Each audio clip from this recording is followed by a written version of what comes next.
Excellent. Hopefully I don't have to fight with the bot this time. Either that or it'll like be the thing. The first thing we do on every session is fight with the bot.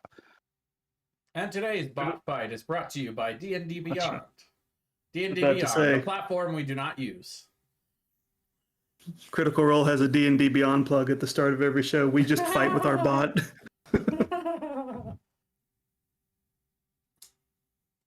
I wonder how long they're going to have that D&D Beyond plug, though. That might change. Who knows? Oh my god, did I get it first try? Holy Let's crap, go! dude. Wow. We're getting better. Never happens. That's DM experience. That's right. Professional over here. And he's bilingual too, apparently. Yep. All right. Anyway, let's find the session summary. There she blows. Last week, you guys had a few days to kill in Daggerford before your meeting with the Dread High Trident. Went to a job board, did a very brief search for a Orc Warlord, which was unsuccessful. Able to achieve some ore for a guy. Met with the Dread High Trident and her companion Oakley. You agreed to escort her to a meeting she has with her order just south of Baldur's Gate. So you guys all boarded the Ocean Splendor and sailed south, fought off 2 Sahagwin attacks with minimal losses, picked up a group of Buccaneers and flocked them in Jetsam. You're using the term Buccaneer pretty loosely. And They're just also, ocean hobos. and then also traded with some merfolk merchants who saw you coming by. Gave us some weird-ass potions. And then last we left off, you spotted a Kraken potion. That's right. You spotted a known pirate ship called the Mermaid's Bane, which is a little outclassed by the Ocean Splendor. Captain Lizzie figured a smaller but faster and less armed ship wouldn't want any part of the Ocean Splendor. However, she thought wrong, as the Mermaid's Bane appears to be making a direct attack approach onto the Ocean Splendor, and that is where we left off. Does Captain Lizzie have a spyglass? She does. She would let you. Yeah, she actually offered it to you guys after she looked as well, so you could look. I want to look. I want to take a quick look at the ship and see if the crew looks just human. They look mostly human. Kind of. Okay. What stereotypically a stereotypical mix of humanoids that you would expect, and like we're not looking at like Davy Jones's crew from Pirates. No, it looks like Okay. Probably 95% human with maybe a dwarf and a halfling thrown in here or there, kind of a deal. Okay, and then I want to actually look at the water around the approaching ship to see if I can see anything big, shadowy. Sure, make a perception check. I'm going up to the crow's nest, and I was going to do the same thing, but without the spyglass. 19. All right. If I get to guidance myself, which I would have done. 21. Neither one of you notice anything in the water that catches your eye. But you do notice the Mermaid's Bane is sailing directly toward the Ocean Splendor into the wind with a full billow of sails. So they, even though they're going against the wind, they have something that's pushing their sails forward. Correct. So it looks like they're sailing with the wind, even though they are sailing against the wind. They're cheating. Can I make an Arcana check to determine if this would be possible due to the spell Gust of Wind? I mean, just based on your knowledge, there are spells that could accomplish that, sure. I want to look at the ship again and see if I see anyone that looks like a spellcaster. Make a perception check. And how close are they? It's hard to tell at this distance, Aaron. 14. Yeah, okay. at this distance, you don't see anybody. How far are they is a great question, which I will answer momentarily. What kind of distance we talking about here? After I reference the range of the weapons, because it doesn't make sense for them to be within weapons range and not shooting at each other. So, Weapons range. weapons range. They're within Um, 600 feet. I'm gonna balance, or if I should start shooting people. They're not within 600 feet. They're approximately 1,000 feet away and closing. Okay. Well, Balazar, should I start shooting when they come in range? And Captain Lizzie, when we left off, did sound general quarters, so she is ringing a bell very loudly, and the sailors of the ship are all moving to take positions on the ship's weapons and making sure they're armed and ready for action. All right. Is this ship that's coming after us flying the black? It is flying a very piratey flag, yes. Well, time for them to die. Yeah, They'll just I'll be wait. like, oh, it's too early for this. I'll wait until they're within 600, and I'll start loosing shots. Hopefully we'll All watch right. because he. So a couple things. Specifically at the sails. So first things, you guys actually all have access to the ship's character sheet now. All right. That way, if you want to do things on the ship, if you want to help fire the ballista or whatever, you can click the button, so you're not having me press the buttons for you. So everybody has access to the ship's character No, I like sheet it better now. when Brian clicks the button. And we're this one up here, right? With the He does pirate it better. sails. Yes, that's definitely you guys. So you'll notice the wind indicator is here in the middle. That is the direction of the wind. The positioning of the ships is correct. The distance is not. Ignore that. If you click on the compass in the middle, oh, it should be. Is where'd the it go? distance just multiplied by 10? If you look, you should be able to click on that compass, and in the green thingy, you should see 1,000. Can you guys see that? Okay, I click on the cannot click compass. on the compass. Well, let's try again. How about now? Right here, can you guys click on that? Nope. Nope. Nope. I see a compass right here. That's the only compass I on. see, though. Hold on. Hold. Hold, man! Hold. Oops, I fired a ballista. Just check. At the deck of our own ship. At one of our own crewmates, he's just pinned to the. He just has a ballista through him, and he's pinned to the ship now. All right, try now. Hey! Yes. See where it says 1,000? Yes. That is actually the distance between the two ships. That way we don't have to go around and move them. We can just keep their relative position accurate and just adjust the number. Oh, okay. Okay, that's cool. All right. So first things first, let's set the stage.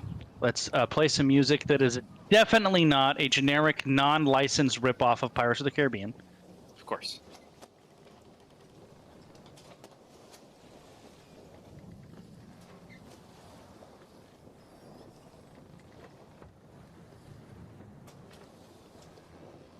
Oh, DM. While we're in this interim phase, Balazar will take his dagger and make a cut across the back of his forearm and just take 1 hit point of damage. Did you call him DM because you forgot his name? Yeah, of No. course. So FYI, the ship you are on has 3 primary weapons. It has a ballista that are capable of shooting off to the sides. They can be maneuvered to fire off of either side, but not backwards or frontwards. And then there is a catapult on the back behind the helm that can be fired forward or to either side, but cannot be fired backwards. Mm-hmm. And those of you who looked at the opposition ship, it appears that there are 2 ballista on that ship. So we have an extra ballista that they don't have. Well, you have 2 ballista, they have 2 ballista. You have a catapult, they have no such catapult. Mm. All right. Catapult has further range too, doesn't it? Yes, it does. 200 to 800. So as soon as the ships are now 800 feet apart, the crew will fire the mangonel at long range. and they will hit the shit out of that thing. Hold on a minute. I forgot to do this. This is the first time we've really done ship-to-ship combat, so it's probably going to go slightly slow. That's all right. Hey, Well, you guys all suicide, why are you being so suicidal? Yeah, can you just let us know before we polish it? That would be great. Thank you. All right. We're just curious why everyone's suicidal. Yeah. All right. So the mangonel does hit. How did I do this now? You said they're 1,000 feet away, Brian? They're 800 feet away when the mangonel fires, because that's the 800 maximum feet range. away. Yeah. 26. We have an estimate And of. I think I'm trying to remember. I had a methodology. Let me refresh real quick. A methodology for actual individual things to be damaged. I think it was on a crit or taking damage below half health, if I recall. I don't remember. I don't either. I don't either. So I'm going to briefly reference my own document. Do we have an estimation of the size of their ship? A little bit shorter, and a little. It's not like massively smaller, but just a little bit smaller than your own, basically. Okay.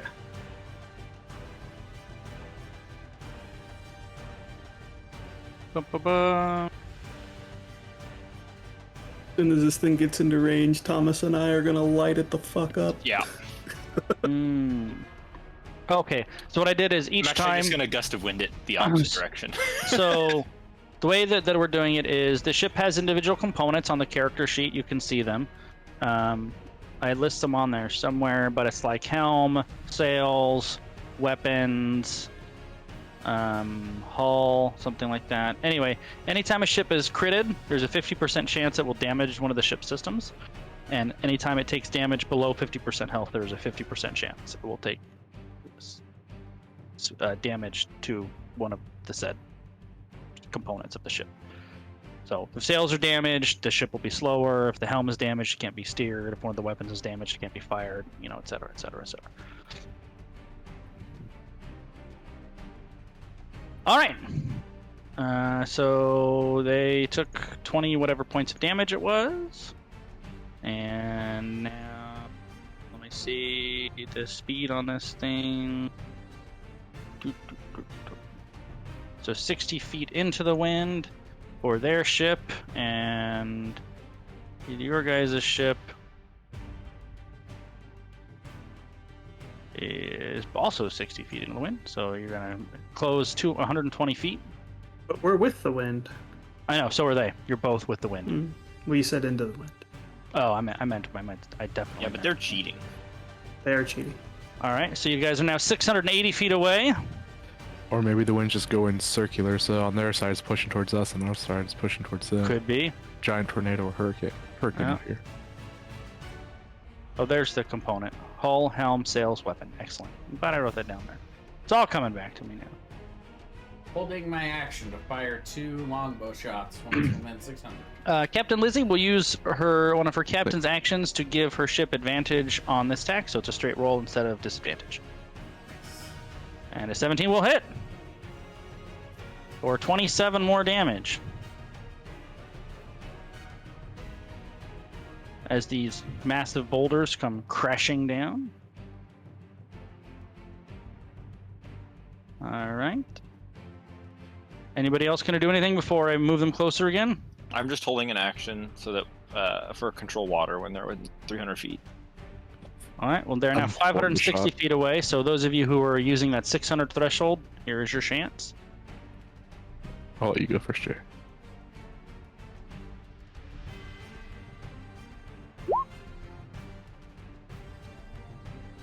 It's a long range, so that's 2 natural ones. Excellent. Neither of those will hit. Spoilers. Your bow explodes. No! He's Succeeded. firing backwards. And I am specifically, if I can, firing at the helmsman. All right, that would be one hell of a shot. I would 18 give or him 16. 3/4 cover at disadvantage. Yeah, 18 and 16. So yeah, neither one of those will hit if you're specifically targeting the helmsman. Yep. And okay. Captain Lizzie will once again. Actually, hold on, can she? I don't think she can do the same thing twice in a row.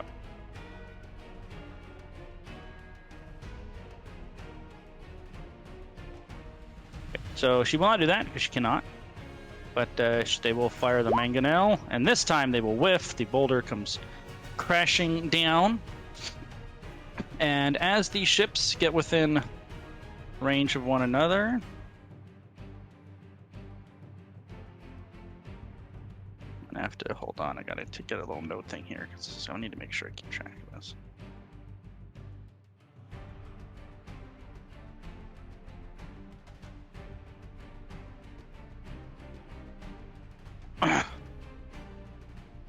You all hear the familiar scratching of Sahagwin climbing up the sides of the ship. No!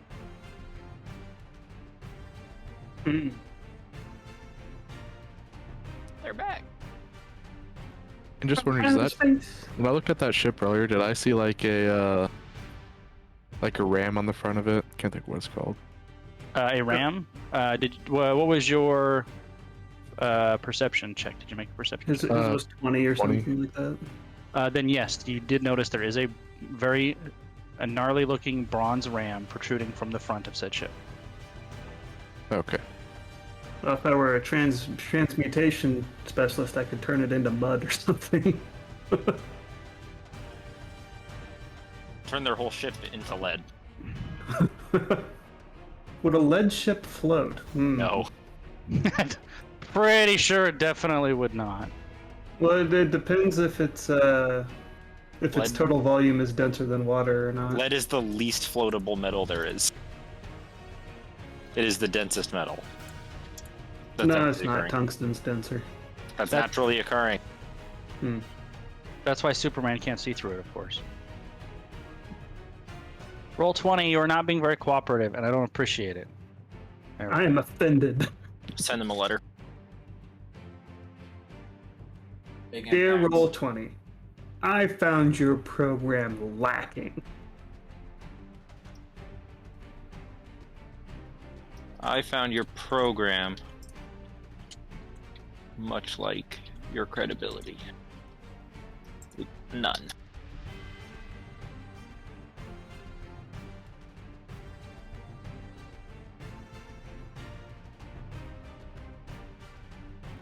All right.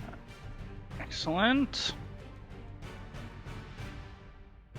Give me a moment here. Gotta get this all set up. Oh, where is it? Holy moly! Oh, there we go.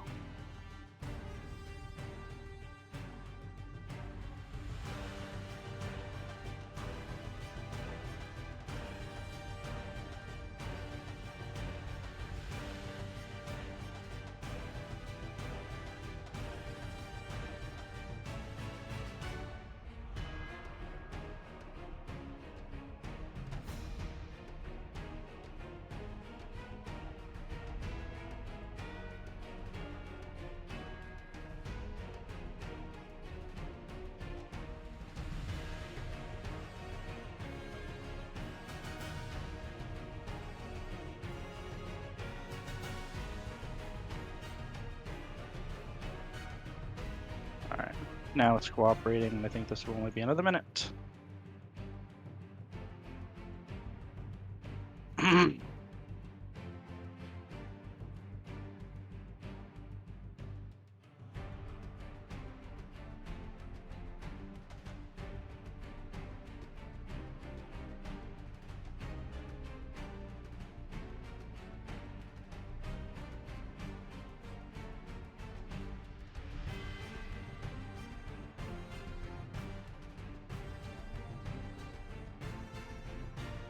Well, I suppose we should get you guys on here, yeah? That would make sense.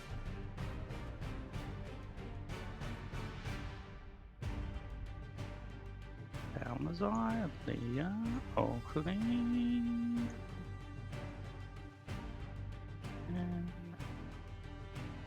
Since I'm in the crow's nest, do I hear the Hogwin coming up? you probably wouldn't hear them up there. Although, Okay. You're half elven, right? You have no half elven. I have your hearing. Yeah, half elf. I don't have anything for hearing at least. Almost. All right. Just some big old dumb ears. I think Balazar's the hawk when I shoot him in the head for that comment. So when you guys, well, here, I'll swap you over here right now. But, yeah, that's where it is. So we see where Max is up here with these other two guys up at the top. That's the crow's nest. And these guys are below deck? No, I'm actually just moving them on. Now, there are crew members below deck as well as the second in command, but most of the crew is out on deck. Who's this? That's the third in command who we've never named. Oh. There's three officers. There's Captain Lizzie, there's Rydell, and then the third officer, which we never named. I don't trust them. They didn't introduce themselves. Suspicious. He did. His name is Sailor Generico. Never mind, I trust him with my life. Ah, Generico, how you doing? He's Spanish, right? Yeah, of course. Generico.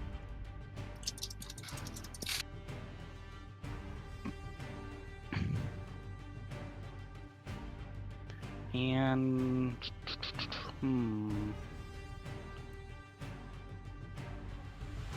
see something.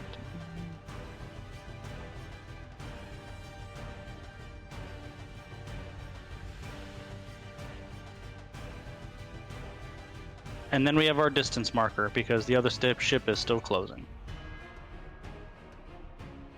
Right up here. Mm-hmm. All right, so now we can roll initiative finally.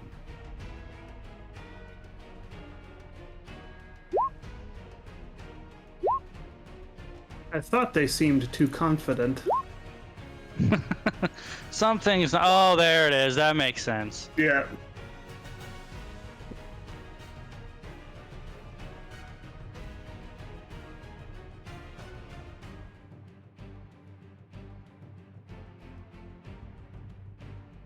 Mac, you're first. Since I'm assuming I probably don't hear them, I'm just gonna try and shoot at the helmsman again. Okay, go fire away. 20 and 17. Hold on, I actually gotta look now.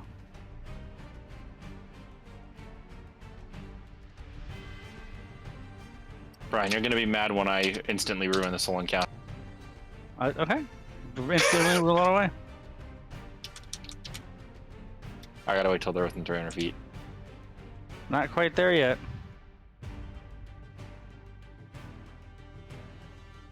The 20 hits? Is he still three-quarter cover? He is, so it's a disadvantage and he has +5 to his AC. So it'd be a 15. Yeah, so this 15 wouldn't hit. So the top one would, the 20. 18 + 2. Well, right, but he has three-quarters cover.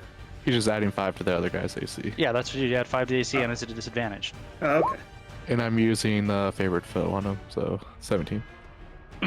All right. The helmsman drops and some guy next to him looks astonished and takes a spot. He's lining them up.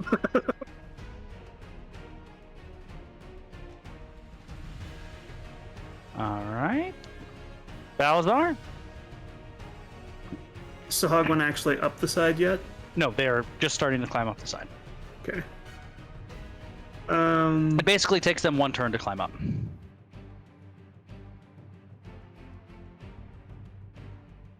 I'm gonna come over here and peer over the side and see this guy down here. Mhm. He looks different than other Sahagwan I've seen. Is he He special does. looking? He does look a little different. What's he look like? He looks more competent, and he has a tattoo on his head that says HIGHERCR. Higurker? Higher CR. Oh. Okay. Wow. I'm gonna see that. I know, tattoo. right? I'm gonna see that tattoo and be like, oh, This guy seems like a higher challenge. This guy seems like his challenge rating might be higher, so I'm going to witch bolt him at level 2. Like his numerical value might be higher than some of the others. Maybe. That's not right. If you were I to mean, stack well, rank, there's the, Yeah, something like that. if you were to stack rank living creatures on like some type of numerical chart, this guy would be Like- higher than the others. Correct, yeah. Like if this Hogman had like a chart that was like 1 through 20, it would be higher than the regular ones, right? All right, so I witch bolted him, 9 damage, and then I'm going to back up to here. Okay. T-Mat might be like a 30 on that scale. I don't know if they take extra damage from lightning, but I assume a 25 hits him. 25 does hit him. And he takes how much? 6? 9. 9. That's didn't why I seem to cut like that. myself so that I could re-roll if I get a bad roll. If you go out of line of sight, doesn't it untether? No. You gotta have line of sight. Do I have to maintain line of sight to tether it? Let me look. You should definitely check that. Yeah, let me see.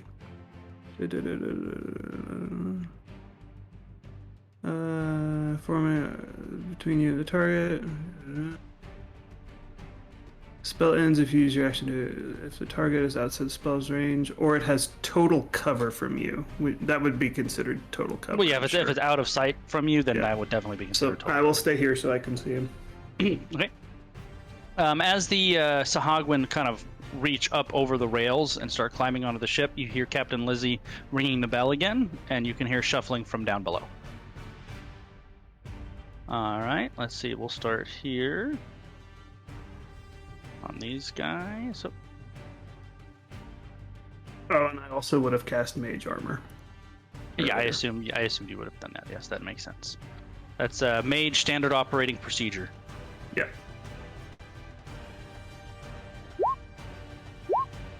Okay, that one definitely hits the crewman, who takes 18 damage and is impaled and flung over the side of the ship. For sake Yep. of keeping this as uncluttered as possible, I will be removing carcasses. Sure. Understood. The bottom one will attack the other guy. And he will hit and then have advantage because of Blood Frenzy, but miss. On the second one, this guy will take 2 damage.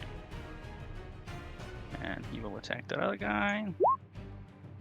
And he will miss twice. This one will get up next to Balazar. And he will attack Balazar.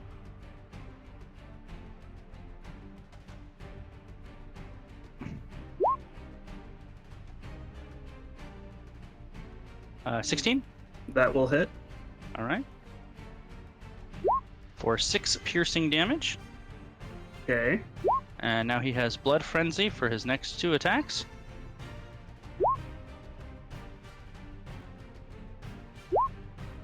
Four and 12. Okay. So 4 and 12, that's 16, right? Plus the original 4. Or plus the original whatever it was. Okay. I'm Just- going to use my reaction. Alright. Where is it? Ah, this. He's going to take 12 damage as well for that crit he hit me with. Excellent. That was cool. You do need to make a concentration check for Witch Bolt? Do I only need to make 1 or do I need to make... Well, he hit 3? you 3 times, so I think you need to make it 3 times if you pass the first step. I dropped it. Alright. It's okay, I'm going to Wow. vampiric touch him now.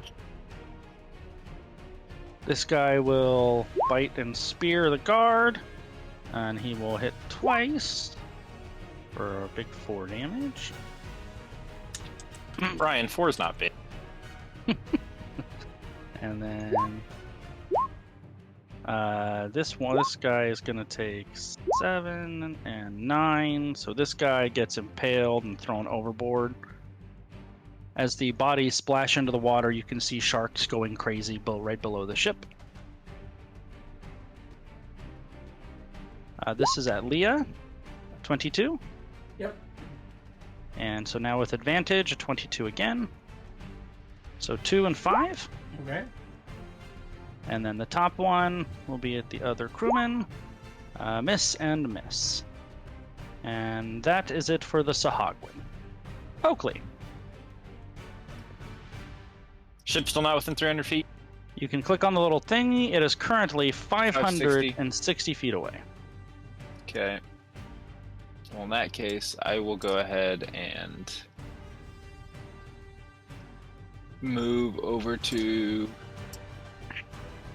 hither.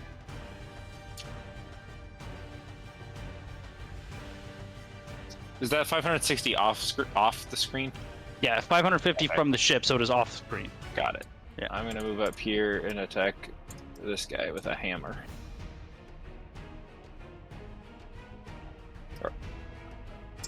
Attack. Hiya. That hits. For 4. All right. Got it for you? Yes. Crewmen of the ship will start to fight back. However, they notice they have stopped firing the ballistas, because now they are fighting the Sahagwin. Not a problem. That ship's not gonna exist as soon as they're not within 300 feet. Alright. These guys on the catapult seemed like they did not know what to do, but Lizzie told them to hold their spot, so they are firing on the other ship.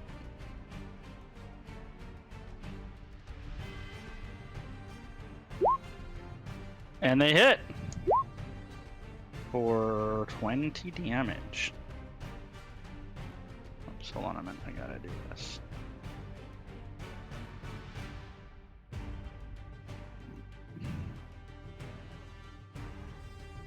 You see another rock smash into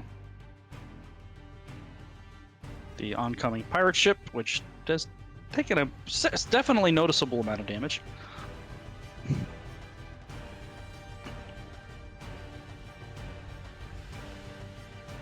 Lizzie draws out her hand cannon and straps the steering wheel down and backs up a little bit. And the rest of the guards will attack. This is 3 on this top guy. They hit and miss and crit. 12, 16. This guy's pretty messed up. This one will attack the one that attacked Leodel. And hit him. They're going back hard. And this one will also attack the one that attacked Leah and hit.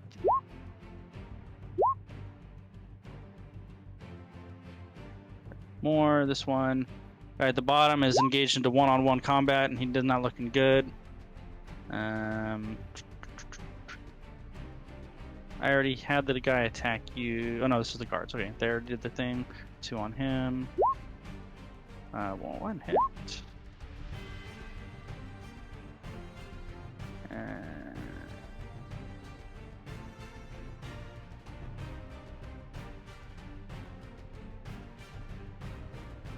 And miss. Okay, Leah. All right. Oh, So actually, I apologize. I have one more. I forgot this dude was over here. The unnamed 3rd officer. Generico. Yep. Missed. All right, now go ahead. Okay. I am going to pull out my dagger, and I am going to, after all these fights we've had with Sahagwin lately, I'm really getting tired of him. So I'm going to mark this one as my favorite foe and take a slash at him. Okay, the one to the top or the bottom? The top. Top. He would be flanked, so you get +2 to whatever you roll. 12. 12 will not hit. Okay. Well then, I will, with my bonus action, I'll have Rex take a bite at him. He'll do that Same on thing. He would be. his turn. He would be flanked from Wrecked, because he's basically surrounded. 24 to hit. Well, yeah, that would hit. Or 5 damage. All And right. that's it Is that it me. for you?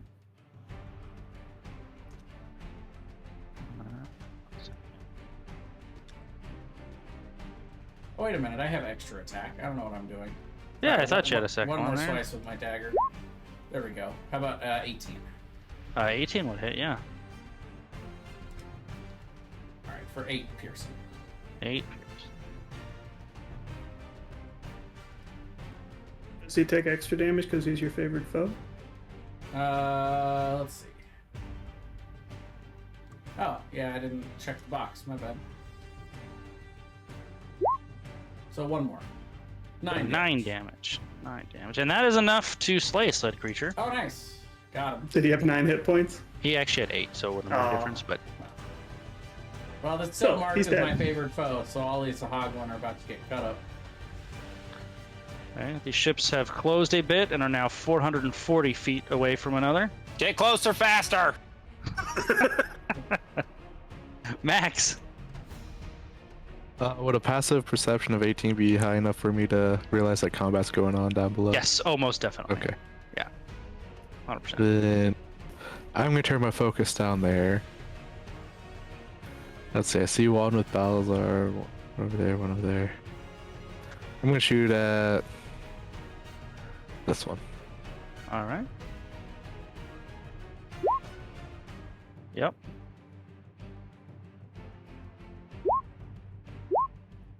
$16. Which one do you say? I'm sorry. The one right below this guy above Balazar. Okay. 16. Trying to help the soft spot. I get it. Yep. That is a much softer Sahagwan now. Yeah, that's All right. The heck.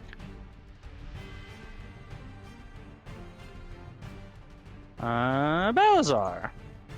You Vampiric have a very touch. angry, very roided out Sahagwan on you.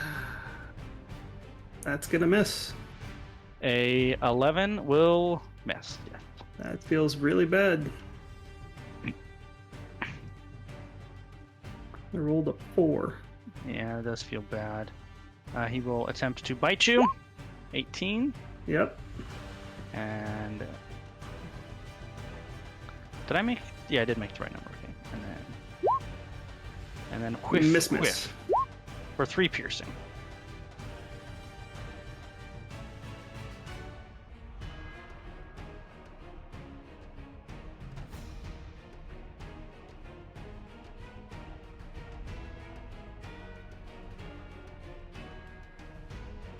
Oh god, more? All right, starting from the top. Oh, you know what, Aaron? I rolled the wrong one. I don't think it would make a difference because he rolled a natural 3, and yeah, so it wouldn't make a difference. So his Although my- attack modifier is the same? No, the roll so low it's irrelevant. Well, he has advantage on the second attack. If he has Oh, you're right. plus Let's 1 see, more on so- his attack modifier, that'll hit me. He does. So that second one would hit, and he actually has 2 more damage. So instead of 3, it would be 5. Okay. And then ignore the roll. This is just for damage on the second one. And 9. Ooh. Okay, so that's 11 more damage. I realized I was rolling on the generic Sahagwan one, not the regular, not the Roid, not the Not the Sahagwan Fugai one. Roid. Yeah, not the Sahagwan Roid Rager. All right, Sahagwan Freud Rager. top guy misses twice. This one will attack Leah. 19 19 hits. Yeah. for 3 piercing. This one will continue his one-on-one duel with this NPC. If he lives, will earn a name. Will earn a name. I keep Miss, my but hits concentration on for favorite 5 piercing, but the NPC soon to be named is still alive. Captain Lizzie yells at you, Balazar, can you hold? Salazar just gives her a look that implies I will try. All right. She is going to... She believes in you and orders them to continue firing the catapult. She wanted to know if you wanted to send those 4 guys to help you or keep trying to damage the other ship, basically. Mm. And they hit again. For 23 damage. They are just pummeling this thing at long range as it comes in. Even with disadvantage. Alright.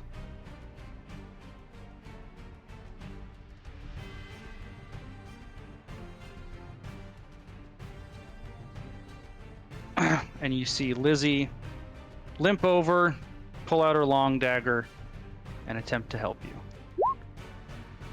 14 does not hit. Alright. Oh, that would actually be on their turn. Hold on. I'm confusing him. So remember, they already fired the mangonel. We're not going to take that back. But Lizzie, that's not her turn. Okay, now, so they're climbing.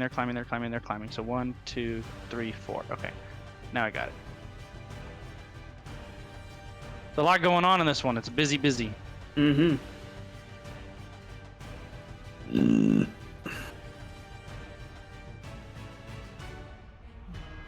1, 2, 3, 4. Alright, so top to bottom now. Start here. So that one critted, and then hit. So that guy takes 12 damage, so this crewman was killed. Okay, so that's that. Hit and hit on the next guy for 5. This is part of our strategy, Brian. If the crew's dead, they can't be suspicious of us. It's true. Like, oh, you're cursed. It's like, well, you're dead. That is true. Although what is death but not the curse of humanity? Deep. Actually, the last one I'm going to roll to see who he attacks.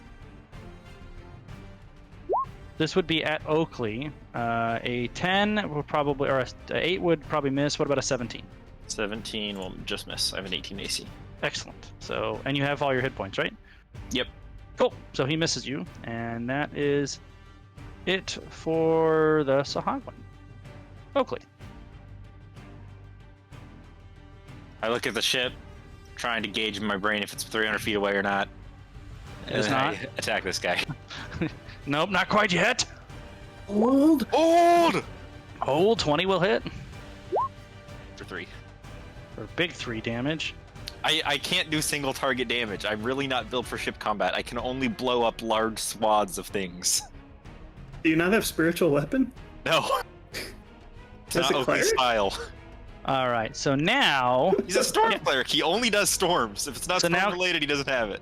Captain Lizzie moves down here and fails her attack. They fire the catapult. All of those things happened. I just did them Okay. slightly out of order. And it's the rest of that guy's turn. 1, 2, 3. A hit, and hit. And they kill the Sahagwan. Well done, Ocean Splendor crew. Yay. This guy runs over here. You did it, guys. Participation trophy. I lied to here. He will attack, and he will hit for 8 max damage. Big roll. He will move here, and he will hit 8 damage again. All right, the one who may be named will make an attack roll, and he hits. He's trying to earn his 5 piercing. Oh, he's 1 hit point away from winning the one-on-one. He's like Ramsey Bolton. The two of them are just bleeding profusely as they just stab each other repeatedly. Alright, let's see. This guy misses. That guy misses. That guy misses. Alright. Where is he? He's down here somewhere. It's the curse of a billion character sheets, Thomas. There it is. Yeah, man, I've been there. He also misses. I can see that name fading away. Generico? Yeah. Yeah. Disappearing as he tries to cling on to it. Rydell begins leading more crew members out from down below.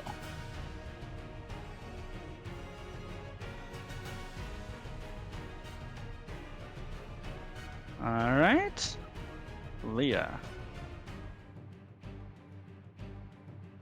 Oh, sorry. I always forget right before I go to Leah, because the 2 guards that are above aim crossbows down and they shoot. Whiff, miss. Okay, go ahead, Leah. All right, so I'll brandish my dagger once again and slice twice at this guy. Yeah. All right.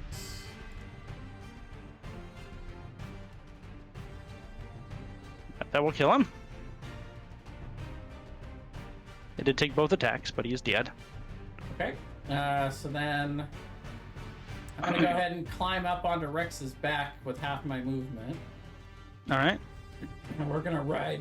We're gonna ride down here and see if I can get a bite in on this guy. Sure. So bonus action for Rex to bite. I thought you were gonna go all Games of Thrones and try to like do an air raid on the incoming ship. Oh no, I can't. I don't think Rex isn't that big yet. Rex is not that I big know, yet. which is why it would have been funny. Yeah. 20 hits, yeah. I started watching the new Game of Thrones show yesterday. It's pretty good. I've heard it's good. I 11 haven't. damage. I literally have a list of shows to try to watch, and it's on there, and I haven't gotten to it yet. Yeah, I just got to it months late, but it's pretty good. Walking Dead is good too. Not Walking Dead. So then Oh, we'll Last come of up Us. here. Us. I've heard that's really good too. Yeah, Last that's of on the Us. list. What's That's next? it. That's it. For me? Yeah. There's literally a list on a whiteboard behind me. Yeah, it must be rough having kids, Brian. You know, Yeah, it is. all that stuff. No, I don't. All right, is that it for Leah? It's okay. I have a dog. It's like the same thing. Oh, totally exactly the same thing. Same level of responsibility.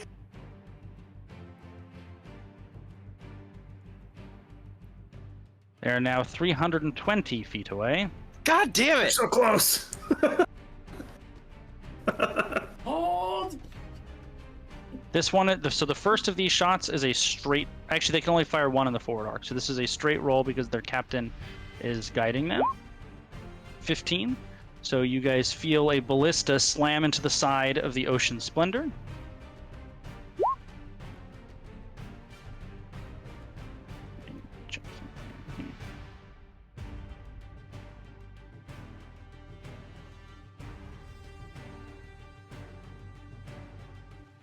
All right. And basically what I'm going to do is I'm going to roll a 1d2 on a d1. It's going to go into the side of the ship, and on a 2, it's going to go into the ship where the melee is happening. Oh boy. All right. So we're going to break the ship into thirds. 1 is the top third, 2 is the middle, 3 is the bottom third. Ryan Oh, gets boy. Hoffman.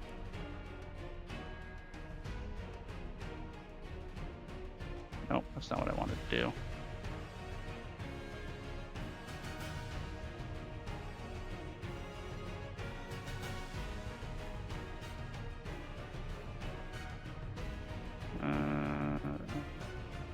I'd laugh if it hit the Sahagwin right between you and the captain. Worried it's gonna hit me. I was going to come at this, so I'm trying to think of the angle it's coming in at. It's going to hit like, it's not drawing, of course. It's going to hit thusly. Because the ship, FYI, the ship is up here. It's coming this direction.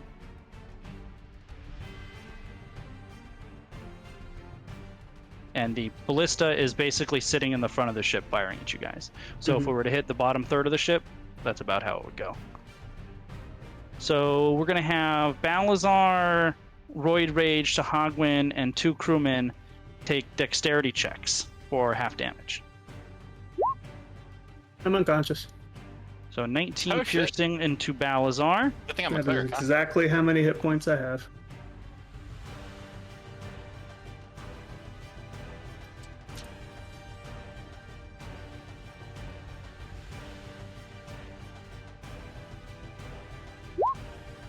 One passes, one fails, so this guy is dead.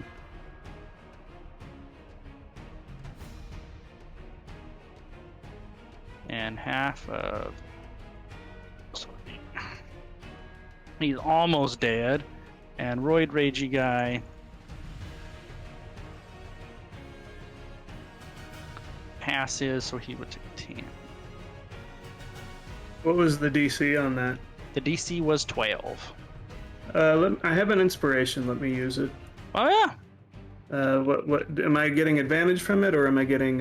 Inspiration is a D6, right? Is that what we did? Well, Thomas? it Or the D6? depends. It depends. Is It can be a D6, a D8, or a D10, or a D12. Usually, well, it's that's usually that's bardic inspiration too. Usually, I do it by level, so like 1 to 3 or whatever, I do a D6, and then 4 to 7, I do the D8. So I just move it up as the party goes up. That sounds great. It's a D8. All right. Because a plus a D4 doesn't really matter when you're like level 20. It's like, oh great, I rolled a 15, I need a 36. So it takes 10. So it takes 10 instead of 19.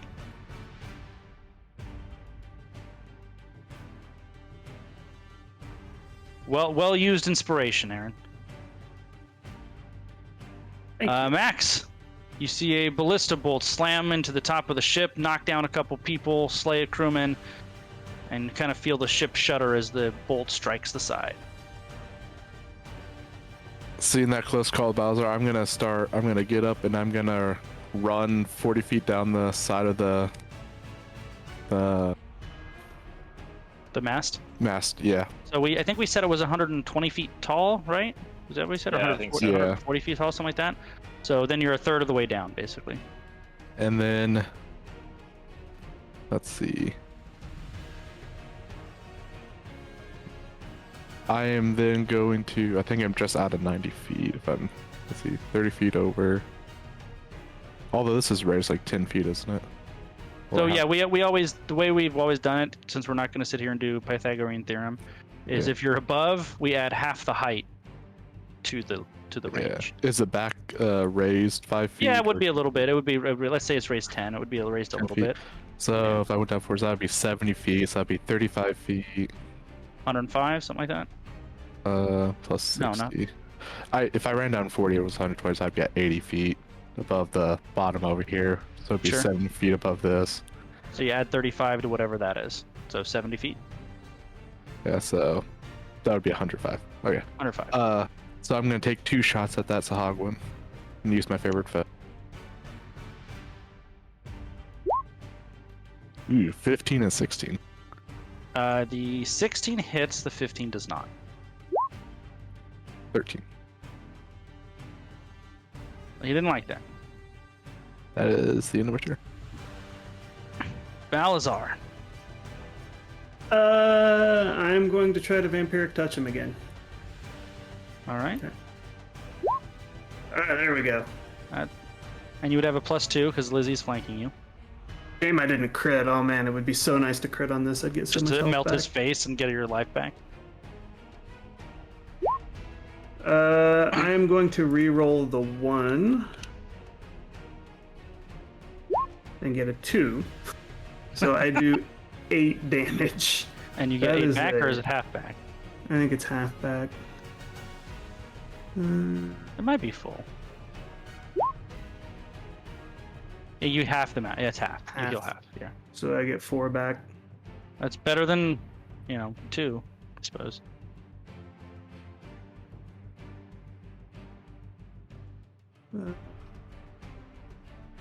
Is there anything else I can do?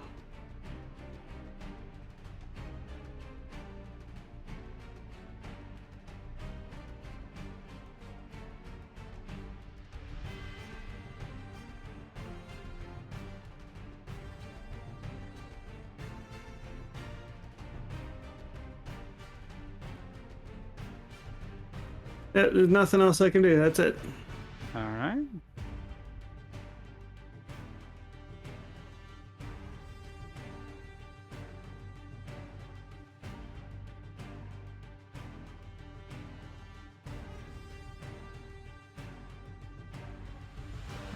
All right, here, got sidetracked for a moment.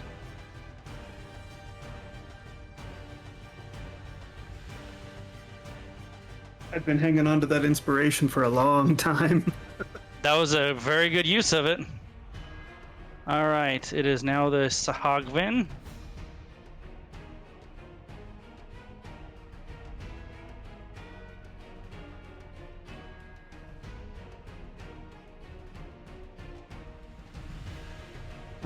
The Sahagwin will attack Aaron once and Aaron twice and Lizzie once. So 10? No, he has advantage. 17. Shield. Nice. And then the second one misses, and then he attacks Lizzie with his third attack. And 7 misses, Lizzie. Wow. Big misses. He just got here. He can't move. Okay. So let's see. This is on unnamed 3rd officer. 1 hit.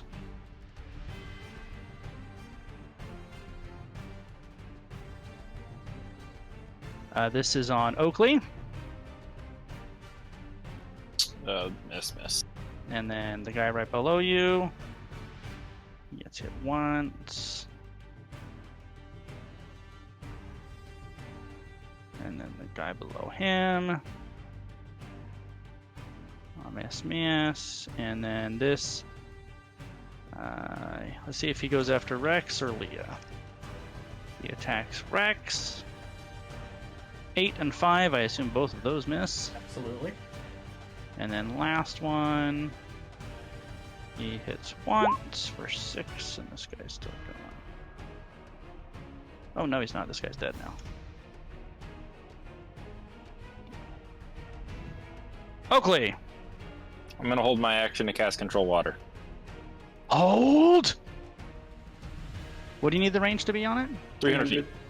As soon as they're within 300, I cast Control Water. Alright. So you're holding your action. These guys resume firing. He comes over here to reinforce his companions.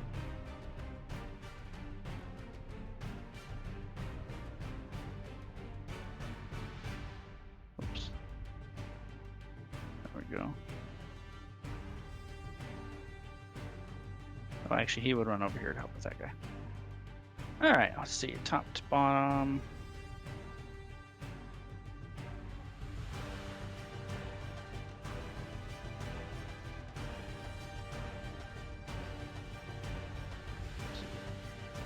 One, 2, 3, 4, 5, 6, 7, 8, 9. Alright, there we go. Miss. Hit. On this one. Miss. Hit. Miss. Hit. Miss. Hit. Oh, wow. So 1, 2, 3, 4. So 460. 4. That's right. The one runner up next to you actually struck home, Balazar. What? The random Generico crewman actually stabbed that guy. Oh, nice. Good for him. Lizzie Good for you will too. also stab him. Does 4 damage. It's a good thing Balazar's not a rogue and knows what that dagger does.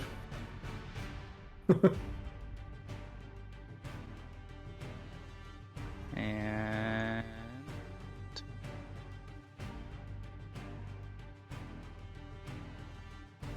he attacks 3 times, and he hits twice for 16.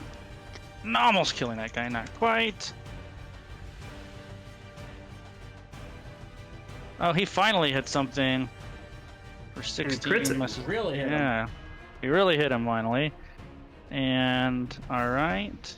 His name's coming back into being. Right. And let's see, 320. So now they are within long ballista range. So the top ballista will fire. The bottom one won't be able to. It will miss. The mangonel will also fire, and it will hit again. They're like a sniper with that thing, man.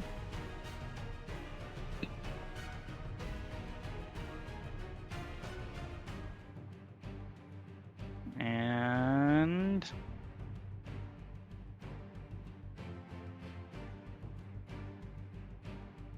that's it. Leah? I'm gonna go ahead and dismount from Rex and step out here.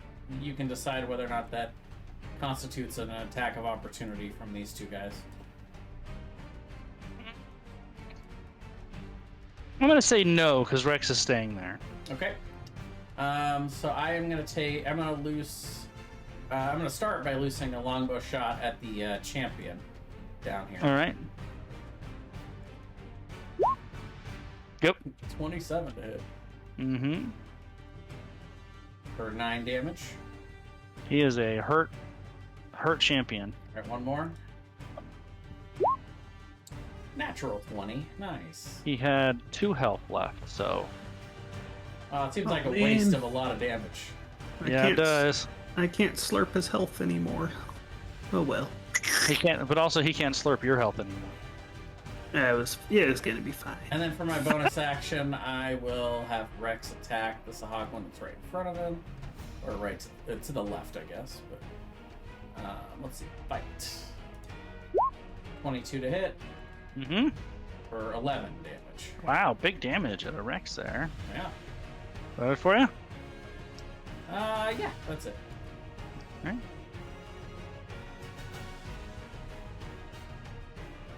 It misses.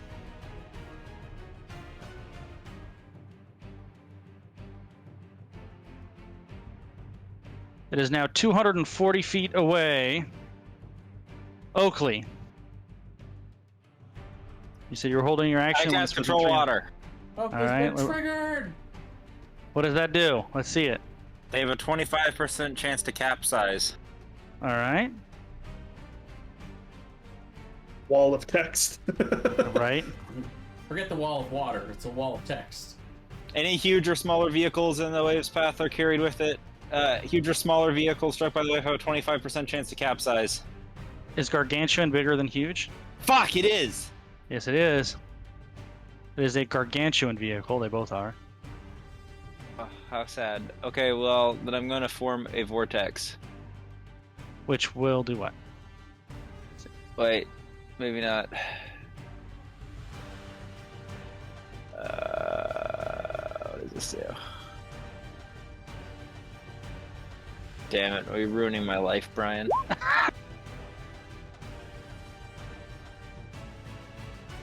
No, I can't. There's no point in doing that. That's stupid, Aaron. Well, I mean, it could pull it off, of course, and maybe prevent it from ramming your ship. Well, would it have to make a save against the vortex? I would rule that the ship would have to make a seamanship save against it. So if it failed, would it be pulled into the vortex like other creatures would? What I would say is I don't think the vortex would be strong enough to like suck the ship into the void, but it would kind of start putting it into an orbit, almost like a circular, like it's driving in circles. So, because it can be up to 50 feet wide. I changed my mind then. I'm gonna, if it's that big, I'm gonna cast Ice Storm on it instead. So everybody on the ship has to make a DC 14 deck save. Excellent. I'm sorry, Brian. Did you say make a seaman save? Yes. Okay. Yes. Good to know. Save your seaman. Yep. It's the Sigma move. Buy gold! Save Seaman!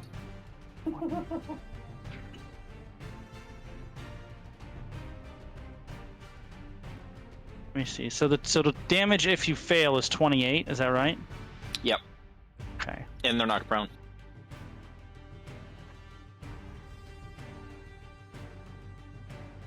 I think how I want to do this. Yeah, 16 to 125 tons. That ship is definitely gargantuan. It's not Yes. huge. It's gargantuan.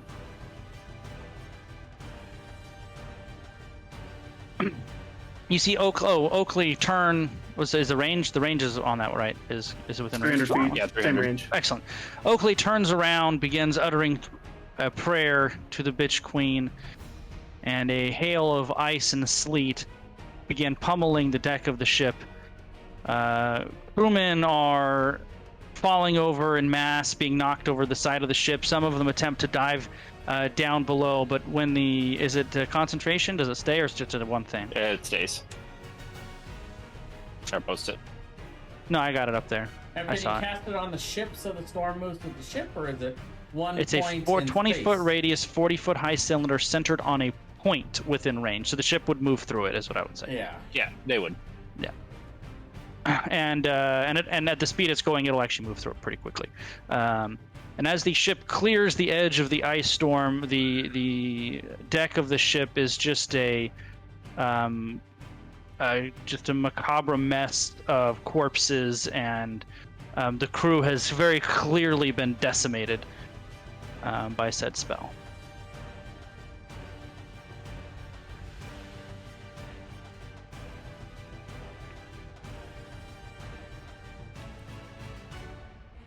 One second here.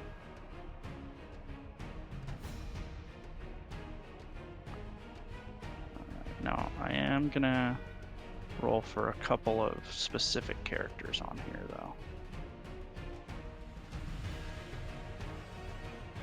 That's a good point. The Sahagwan can't talk, but these guys can. So maybe we want to try to capture someone, huh? That'd be neat.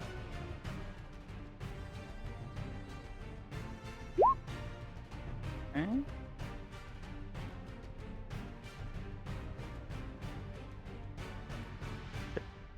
Now.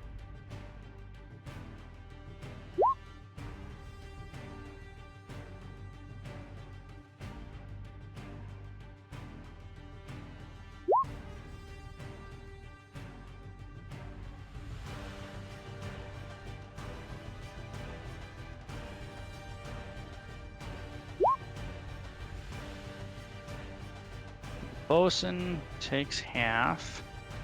That was 28 was full, right? Okay.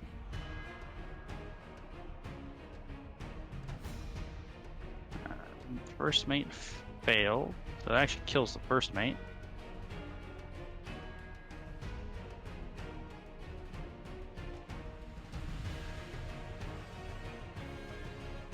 All right. Is that it for Oakley? Hold on a minute. When I deleted some of the crewmen I have off to the side here, it deleted their initiative tokens. Let me add them back.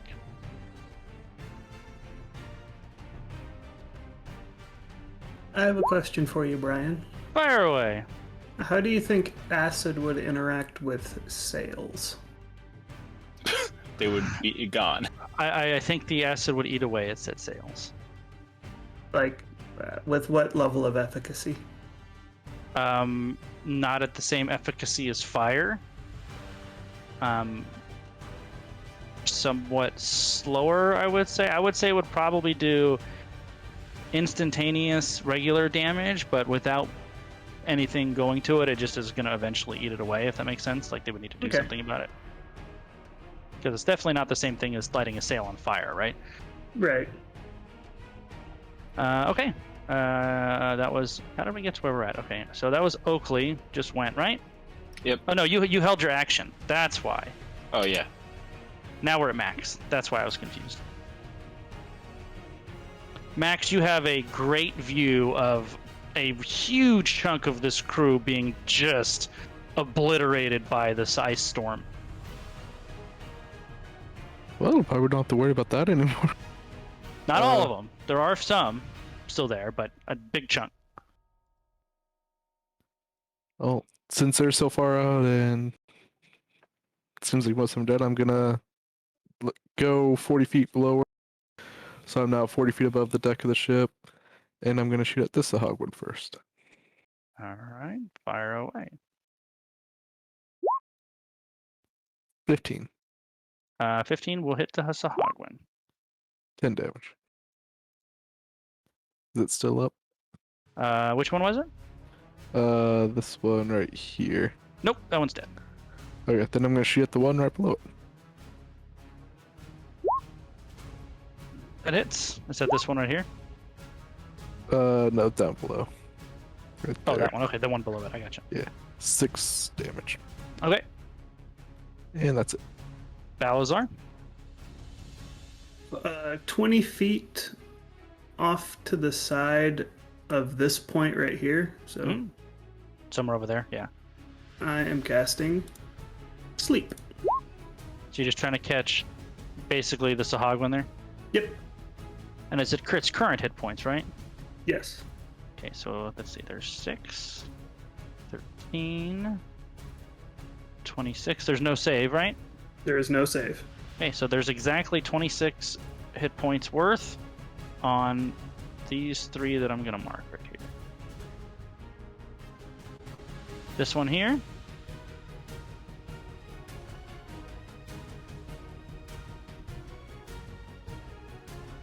That one there. And that one there. 1, 2. So every other one starting from the bottom, they pass out cold. Oh.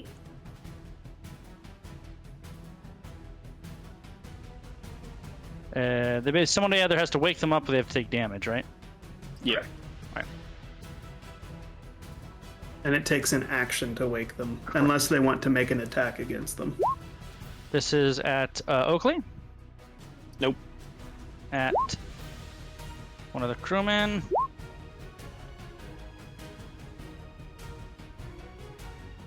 Down below.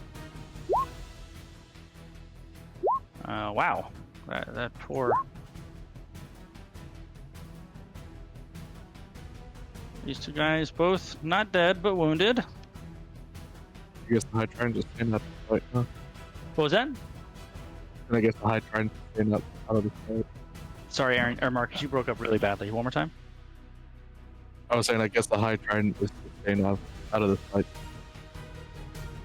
Which guy? I You are tried breaking into up. staying out of the Alright. fight. I heard Chang out of the fight. I didn't hear who. I tried.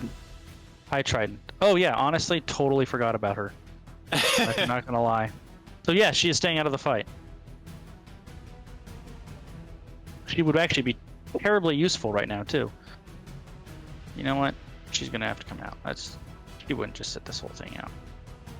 She was mid prayer and didn't want to be interrupted, but now her prayers are over. Had to finish him. You got to finish prayer, yeah.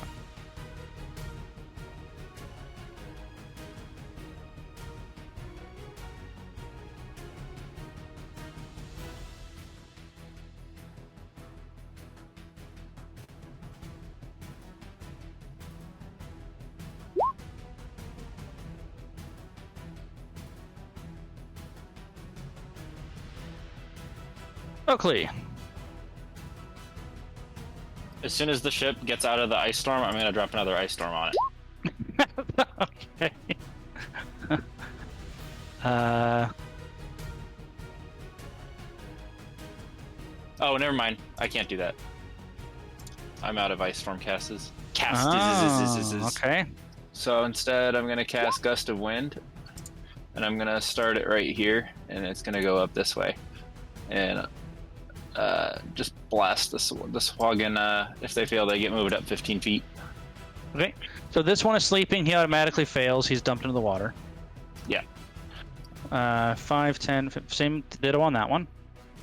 5, 10, 15. I'll move him there, and then the Well, other they two. Yeah, they get a save. Well, if they're sleeping, they don't get no save. Yeah, the ones sleeping don't get a save. Yeah. Is it what is strength? Yep. DC 15 So they both pass. or DC 14. Damn, that's annoying. Okay, that's it. All right.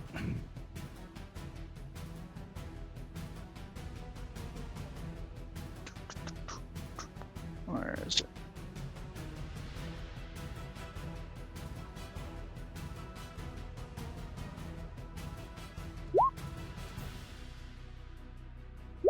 Dude, these guys are just like freaking sharpshooters. I don't think they've missed, but maybe once this whole time. We hired a competent crew. Clearly. All right. Well, the ship is Or now hired below half on both of those hits. So we're gonna see if it takes component damage. It doesn't on the first one, and does not on the second one. Okay. Let's see. Are they still coming at us? Yes, it is still boring in at you. Crazy. Madman. If, like, for example, Max would probably see this from where he's at. Balazar, if you glance at the ship now, it's hard to tell at this point if they're suicidal or if they have enough crew left to even alter the course of the ship.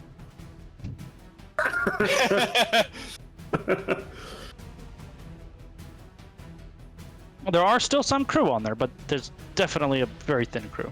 I just imagine the captain yelling, "Pull the sails" or something like that. The other crew's like, "I don't know how to do that. I'm always Yeah. right." Dude, I'm the cook. The guy who does that is dead. I don't know what to tell you. That was Bill's job. They killed the sales guy. Bill is an ice box over there. I was down below. I got lucky. I don't know what to tell you. 1, 2, 3, 4, 5, 6. Trim the yards. Oh my What? god, look at those first 3 rolls from the crewmen. Oh, nice. That's some dead Sahagwan right there. Yes it is.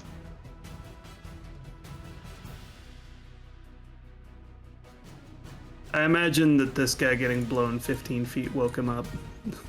Oh yeah, that actually would make sense. But he so would then also probably be prone. He would be, and Yanerico will attack him.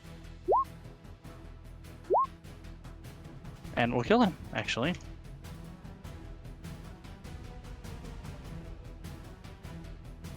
The 2 guards who are still in the crow's nest will shoot down. 1 will hit. Oh, that kills him, actually. Guards doing a little, or crewmen, I should say, doing some mop-up duty here. Go vaporize that last wind red tie trident. Good of you to join us. Yeah, pretty much.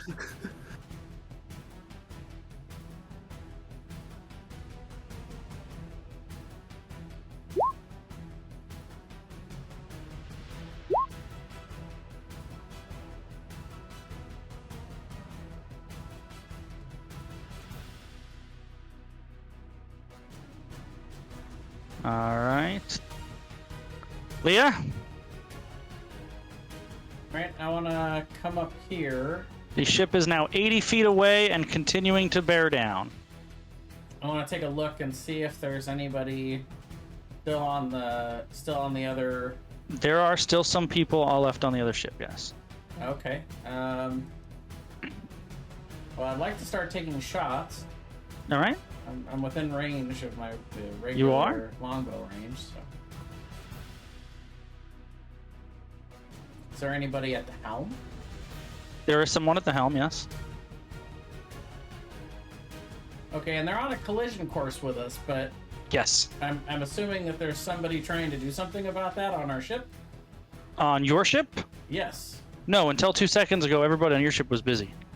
Alright, well then I'm gonna just yell back that we're on a collision course and we should probably try to steer clear. But I'll go ahead and shoot at the guy that's at the helm. All right.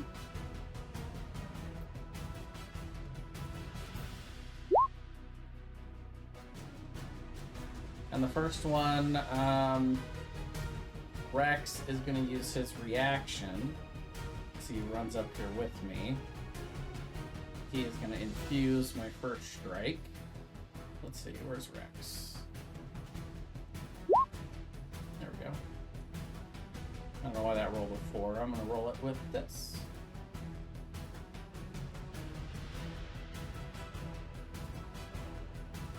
So 12 piercing and 5 cold damage. Okay, the guy at the helm appears to no longer be with us. Okay, and then I'll just shoot at another person on the deck, I guess. All right. For another 12. All right, that guy is wounded but still up. Sorry, I'm trying to find something too because it's their turn. Is it for Let's me? see.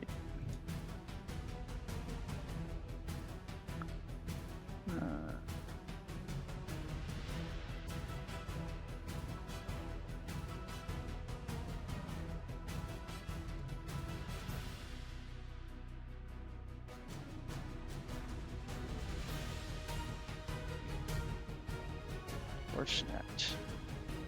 So basically, for flavor, as I shoot the first shot, you see Rex running up behind me. He shoots a little gout of cold that basically follows and then fuses in with the arrow, and then it hits and kills the guy behind the helm. It's a fresh. All right. So they fire a ballista, which slams point blank into the Ocean Splendor. And let's see if a component is damaged. It is. See which one. This ballista is damaged and inoperable.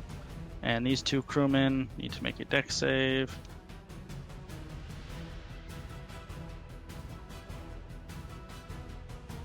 They both actually won't matter. Even if they pass, they're still dead.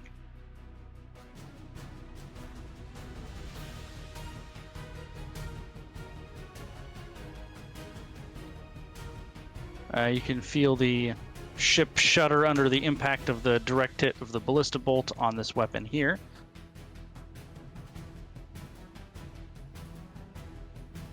And So most of the crew is dead, but still enough to man the ballista? yep, pretty much all they're doing. Okay. I'm gonna shoot at that guy next. Shoot If at you're still Ballista Jim. And the arc is, hold on.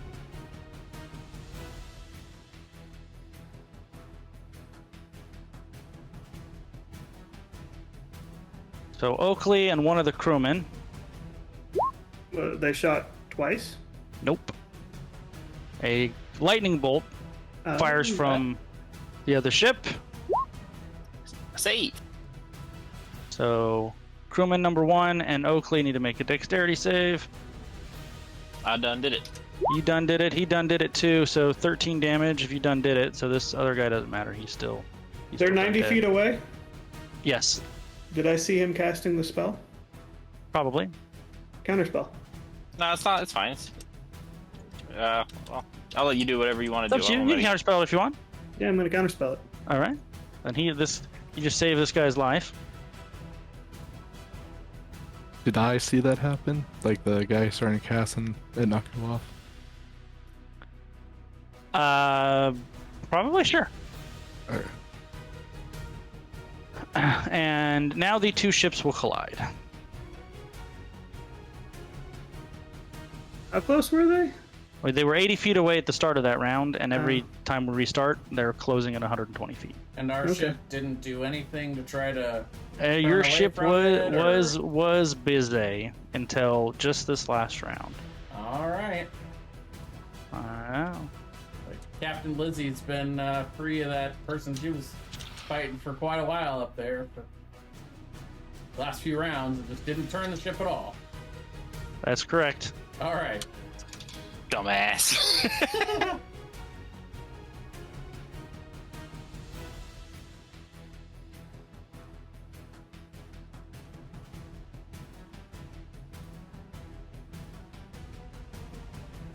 So the Naval Ram takes 83 points of damage, and the Ocean Splendor takes 83 points of damage. And the ships are now as they are. Hold on. Let me reveal a little more over here.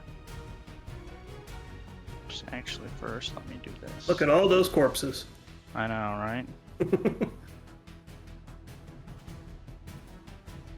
Let's move these corpses over here.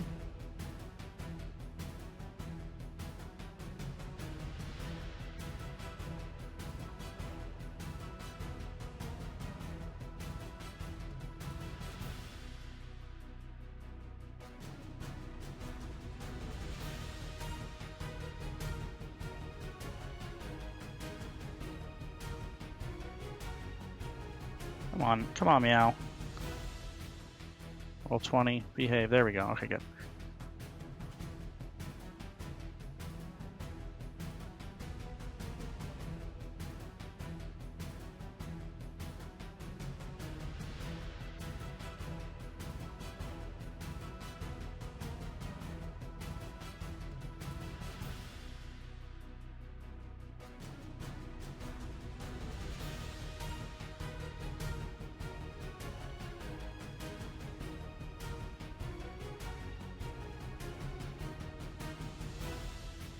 Back.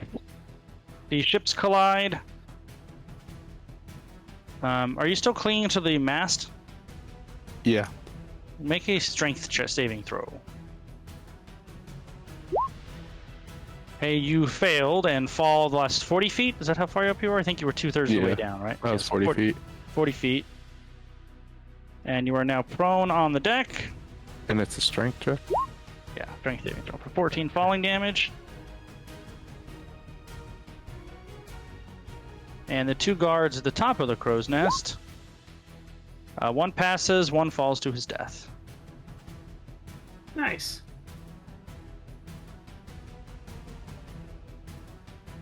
And you are now prone at the base of the mast. I get up. I walk 20 feet up the mast. And can I see over the top of their ship? Yeah, the ships are even, basically. Okay. Yeah. Can I see the wizard that got The counterspelled? wizard. He's right here. I'm going to shoot at that person. All right. And I'm going to first bonus action Hunter's Mark him. Okay. The 13 23. will miss. The 20, whatever that was, will definitely hit. Or 12. And that's it. Okay. Balzar? Oh, let's see here. Mm-hmm.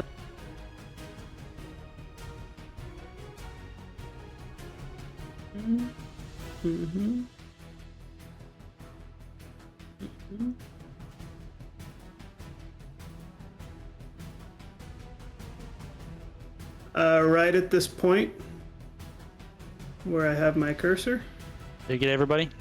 it gets everybody. Vitriolic sphere. So 14 DC? What is it? It is a What's the damage? Because some of these guys, that may not matter. 21. 21, so half would be 10, no, 11. Let me actually re-roll one of those d4s, though. Sorry. It is going to be 24 damage. Okay, so for these guys, their save literally is irrelevant.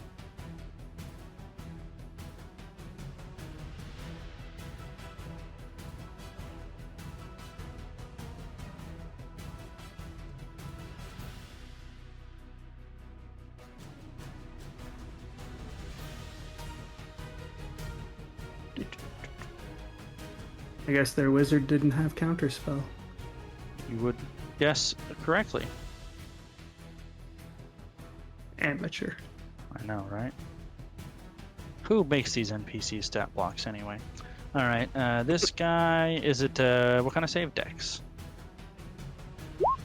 He fails and takes 20, how much? 24.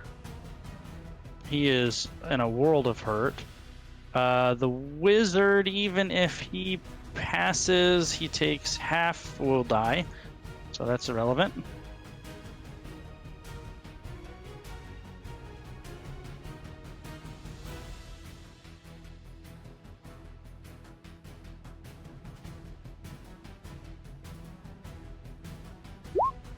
Oh boy, everybody failed their save.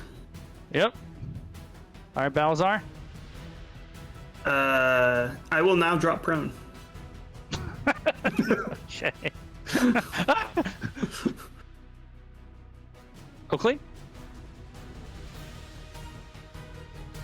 I'm gonna go ahead and see if I can't get over to this ship. Is that a possibility? Definitely. Just got to make an athletics check.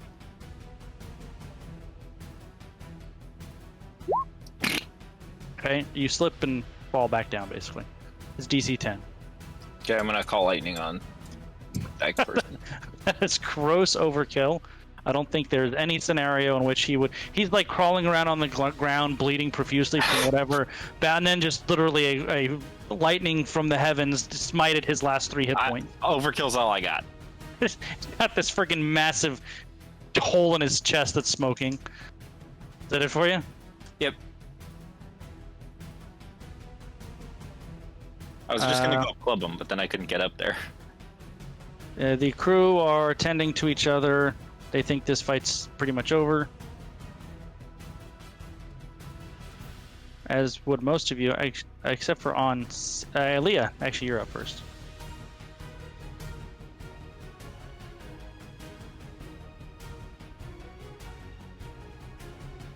Remind me what this guy is up here? He is the pirate captain who goes on 6. Okay. Well, you know what? Let's go ahead and shoot him a couple of times, shall we? Sure. First, I'm going to Hunter's Mark him. My bonus action. 14, 16? Yeah, both his hit, actually. 11, 16. He did. Okay. Even the captain, you could tell he was kind of looking around at his basically massacred crew and his decimated ship, and despite being the last man standing, he drew his sword and began to race toward you to charge headlong into your ship before two of Leo's arrows pierced him about 2 steps into his mad charge, and he falls dead. Balazar is gonna pop back up to his feet and say, Oakley, be seeing Yeah. if you can save Captain's life. Would like to interrogate him. All right, I'm gonna try to jump back up on the ship. Make an athletics check. I'm going to as well. There you go. I'll go drop a Curie Wounds on him. All right. maybe just spare the dying. I don't know that. Not that kind of priest. I'm not that kind of I priest. don't spare the dying. Overkill is all I have. Didn't you hear? All I do is storms, bro. If it's not storm related, I can't help you. Except for cure wounds, apparently. Well, that's different. Some of the I'm a cleric, not a idiot. so whilst you guys are doing whatever it is you're going to do in the next few minutes, some crew members from the Ocean Splendor come over to this other ship. They check it to see if it's seaworthy. It is mostly. It's not in great condition, but it's not sinking. Hey guys, look, we got our own ship. So there's a small skeleton crew that comes over from the Ocean Splendor, if you guys want them to sail the ship as to wherever you're going to take it to. Absolutely. Ships are worth a lot of money.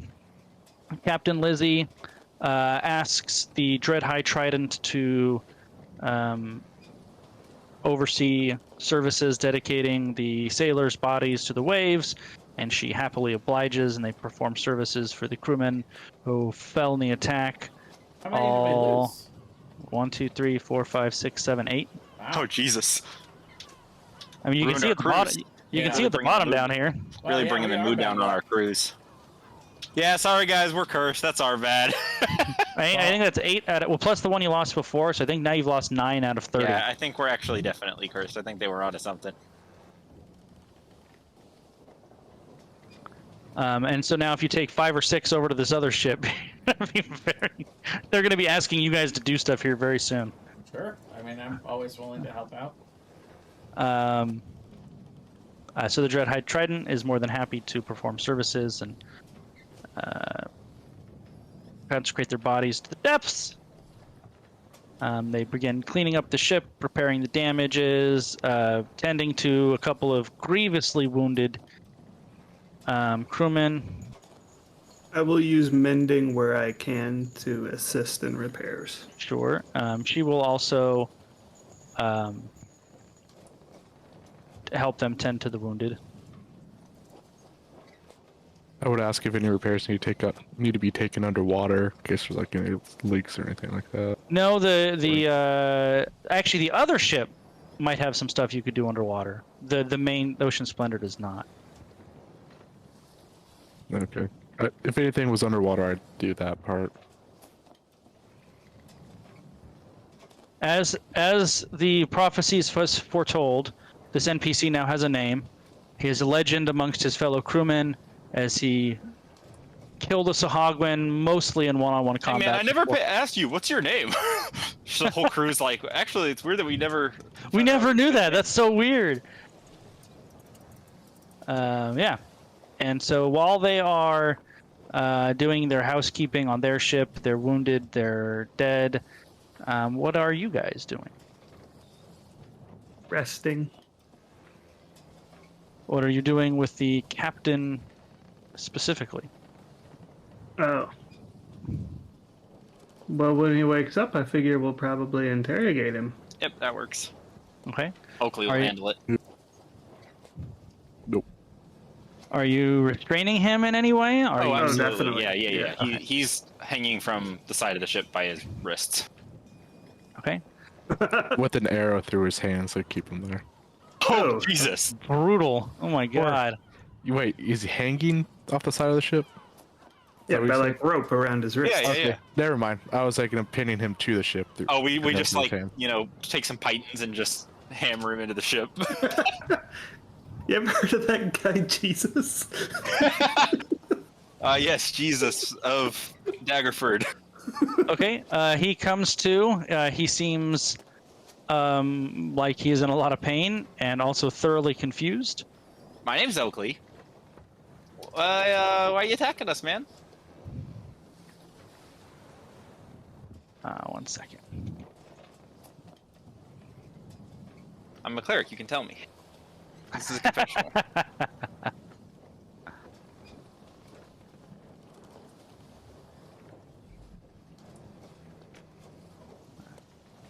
It's okay, I'm a cleric.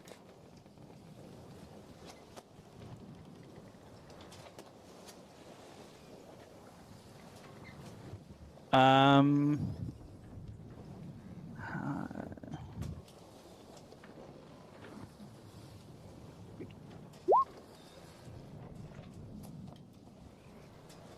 As he's kind of hanging there off the side of the ship, his hands above his head, just kind of dangling there, he kind of closes his eyes and he twists his head back and forth. He looks like he's like arguing with himself silently. Are you unable to tell us?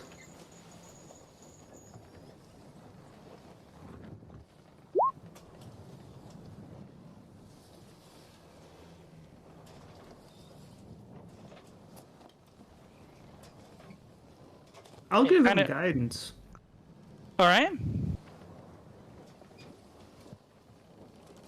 Does guidance work on saving throws? I think so, right? I actually don't. No, I think it's just ability checks. Now that I think about it. Ability check. Okay, yeah, that's not a saving throw. Kind of through gritted teeth, and as he says these words, it seems like he's in a lot of pain as he's trying to like choke these words out.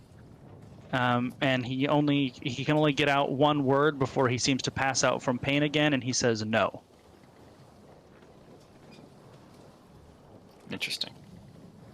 And now he is unconscious again, dangling off the side of the ship. He might be being an unwilling participant. That seems likely at this point. Weird. Let You us guys hoist ever him you up. guys ever run across any kind of mind control stuff? It's not really anything I've dealt with. Yes. Many things. Oh, weird. You also ran across something that ate a mind. Literally slurped the brain out of the guy's head. We also found someone who was under the influence of such mind control. And when they tried to speak with us, whatever was controlling them caused their death from afar somehow.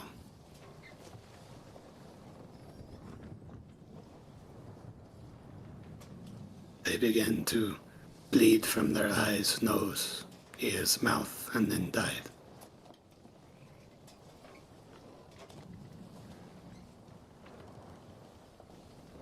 Let us hoist him up. Give him rest and food. Perhaps he will be able to talk later. Really? Yes. All right. Come on up, bud. Welcome to the crew. You're rooming with the goblins. All right. He- So he's while you're unconscious right now. yes. That's fine. Oh, we forgot about the goblins. They would have been so fun in that fight and probably really dead. You do notice toward the end of the fight, Flotsam and Jetsam come out from below, swords in hand, and they kind of, good job, everybody. Yeah, we got him. Good job, boys. You did nothing. Of course I did. Let me tell you the tale of the time we defended the ocean's splendor. I cast sleep on him.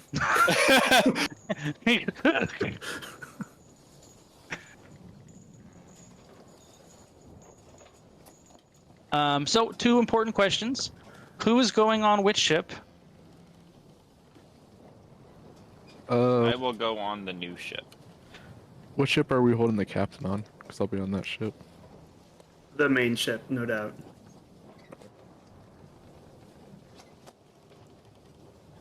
I would want to stay on the main ship, I think. Me too. Okay, so just know which ship you're on in case it becomes relevant. I'm sure it won't. Nah. I can't imagine in any context in which it would be relevant. I'm so happy my first cast of Vitriolic Sphere went so well.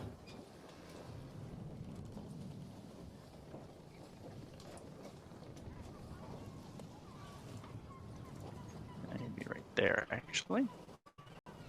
All right. Oh, we're getting close. We're what, 2-3 days out? No, a little more. You guys are about halfway there. Oh, We're halfway there. Wow! And actually, it will take a little bit long. No. You're right. No, you're actually closer than that. Hold on. It would be. Oh no, I was thinking. No, you're about 3 days away at your previous pace. The Mermaid's Bane is not capable of going at the previous pace. So if you want the Ocean Splendor to wait for it, and you guys both go side by side, then it's another day out. So you're 4 days out instead of 3. shit. Okay. It's probably worth waiting the day. Jern? Yeah.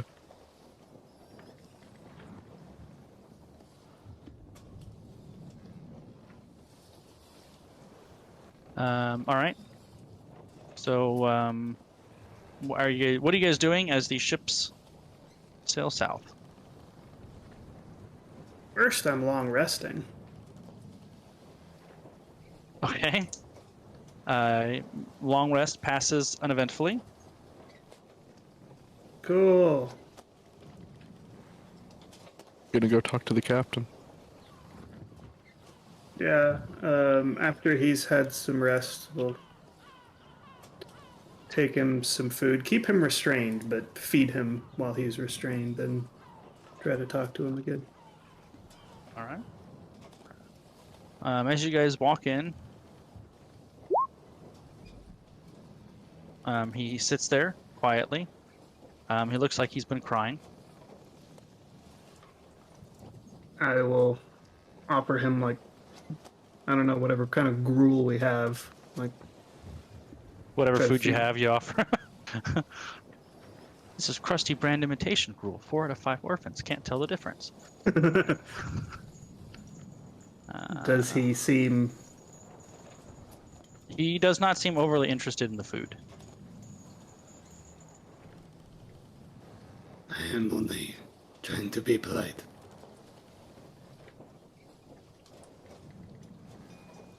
Are you able to write instead of speak? Nod, shake your head, any kind of response.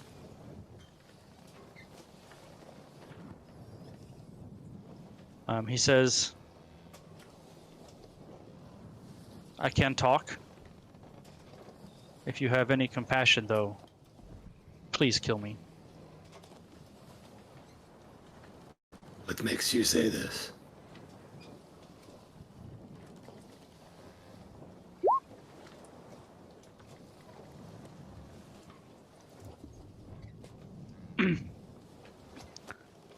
He once again, he's kind of closes his eyes and he's grimacing and he seems to be wrestling with himself.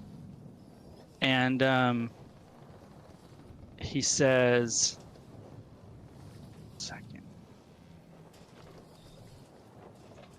Gotta find my notes here. Oh my god. This module is excellent, but somewhat poorly organized.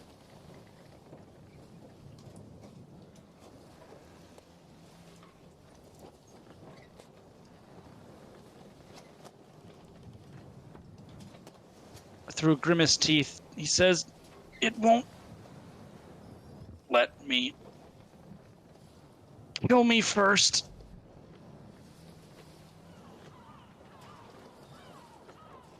and you can see tears running down his cheeks.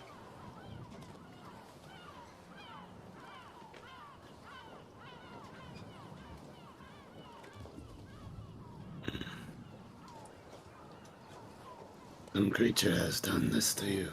Is it illithid, tentacled face?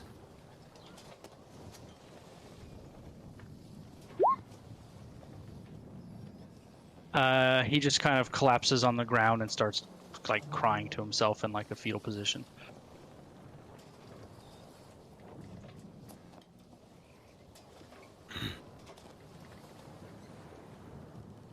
Ew.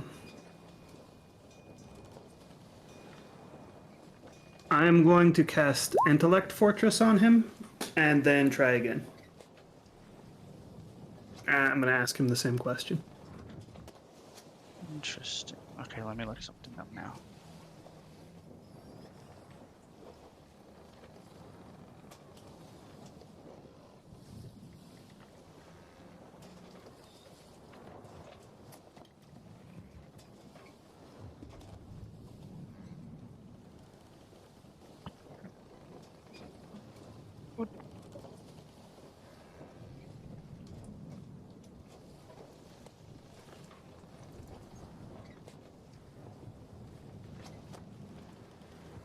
Also, as he casts Intellect Fortress, I'm going to cast Protection from Good and Evil on him as well. Buff this guy up!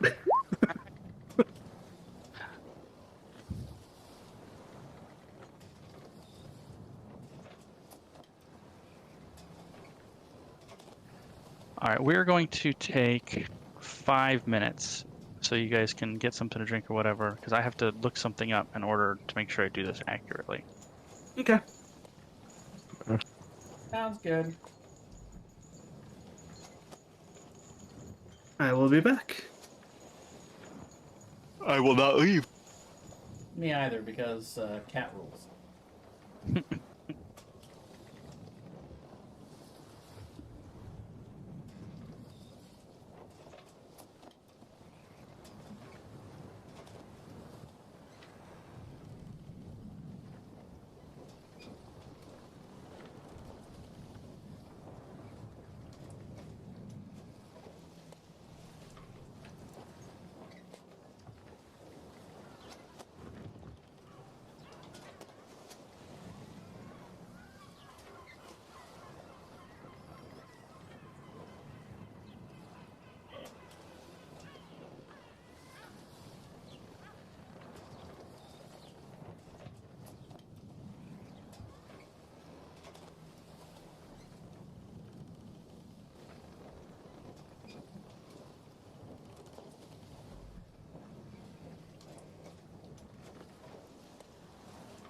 So my week 1 match was the second one to get out on the calendar. Who was the first one? I don't know. It was another regen team though. Was in it. Was it? I just assumed it was Rock, honestly, because before we even released the schedule, he's like, Monday at 8, is that good for you guys? And I was like, holy shit, dude.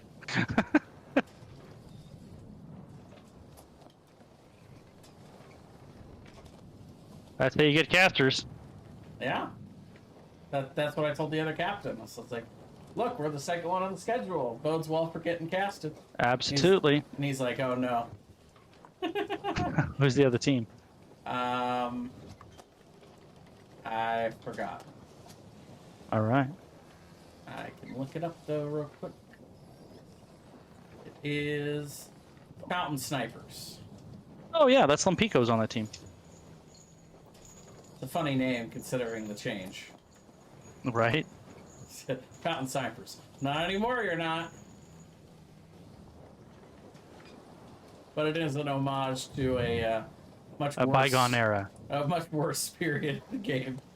More sophisticated time. All right. Oh, god damn it. I don't know how I would organize this better, but I would like to organize this better. Yeah, I'm pretty excited. We had a very good practice last night. Oh, cool. I kicked the crap out of a B West team, and then we won another couple games, and we're starting to get together our synergy. built a couple comps that we like. I'm excited. Here it is. Let's see if we can scrim you guys sometime. Mondays and Thursdays at 8 o'clock is generally when we play. Yeah, we do Tuesdays and Fridays usually. So this week we're doing Wednesday, but I mean, you can always ask Doesn't Rock if matter. other guys can make it work. We're usually flexible. I don't know. It's kind of up to him. It's not really my department. yeah, must be nice. Yeah, it is. You just show up and play. Pretty I love it. much. Yeah.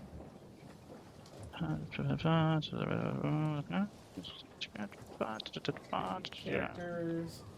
Right now, I'm putting together my new D&D campaign that I'm trying to start on Monday.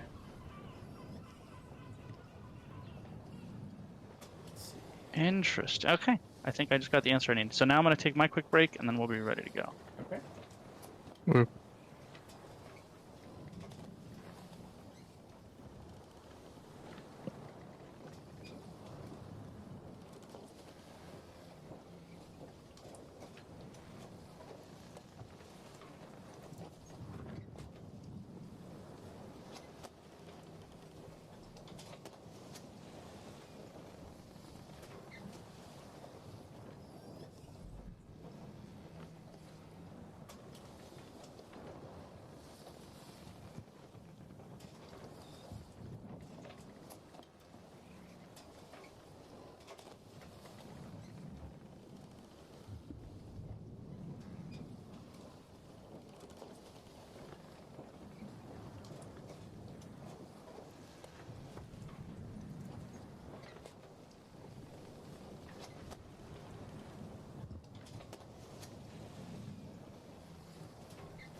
I am back. Welcome back. Thank you.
So I'm looking at a car online now. Actually, it's more like a SUV truck thing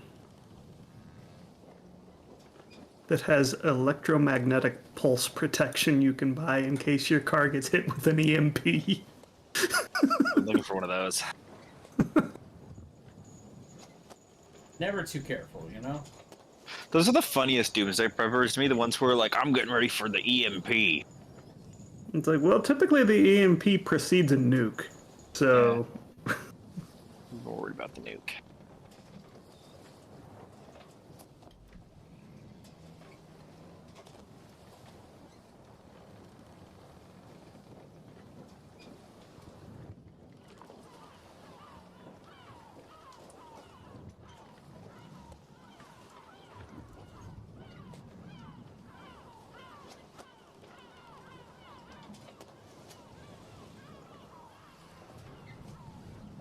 yeah, but this thing's called a Resvani. It's like a rich people Hummer, it looks like, kind of. They're fucking expensive.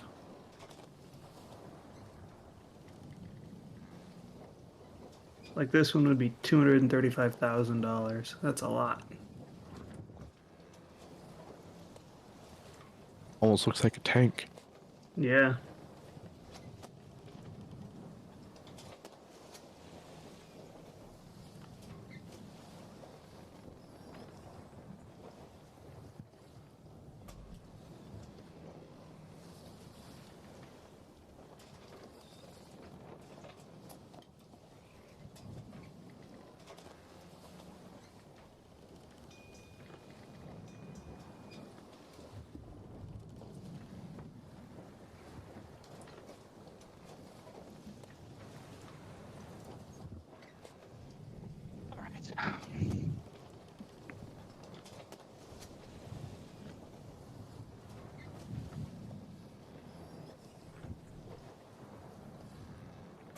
All right. Everyone here?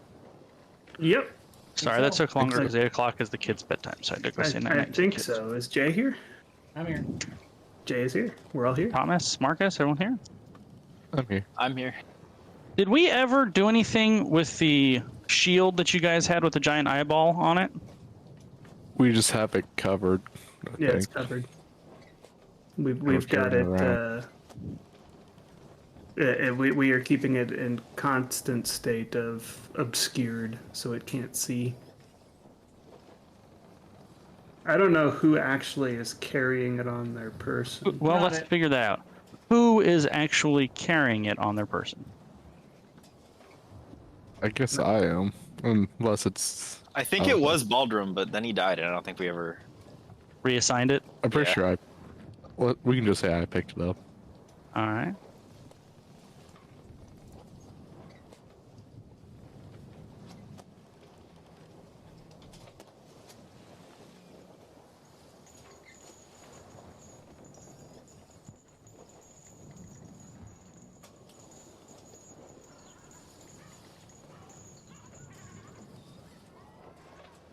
Oh yeah, I've got a pearl now. I can cast Identify on that shield. Maybe find out more about it. Or maybe I did that before. I don't remember. I think I did. Yeah, I did a lot of damage to myself, so I could use my blood as a as. Well, you guys instead have of a you guys have a description on it, on the Yeah. thing. Yeah. Trying to find it in the list. Okay. So you guys are going to go back to said captain. And you're going to cast Intellect Fortress on him and Protection from Evil and Good. Yes. Yep. Okay. I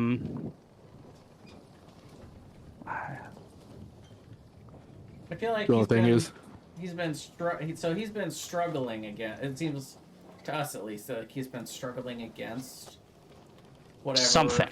Yeah. So Leah, Oakley.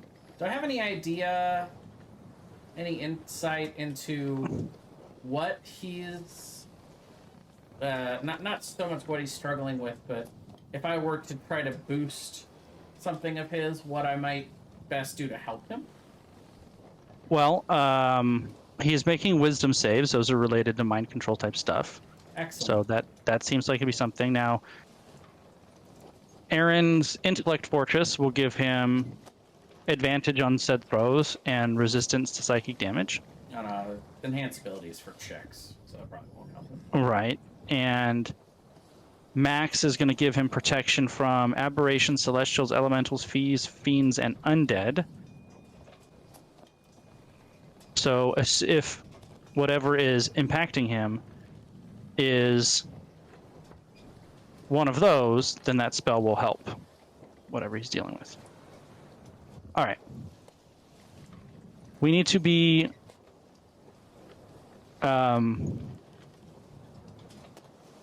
this is important.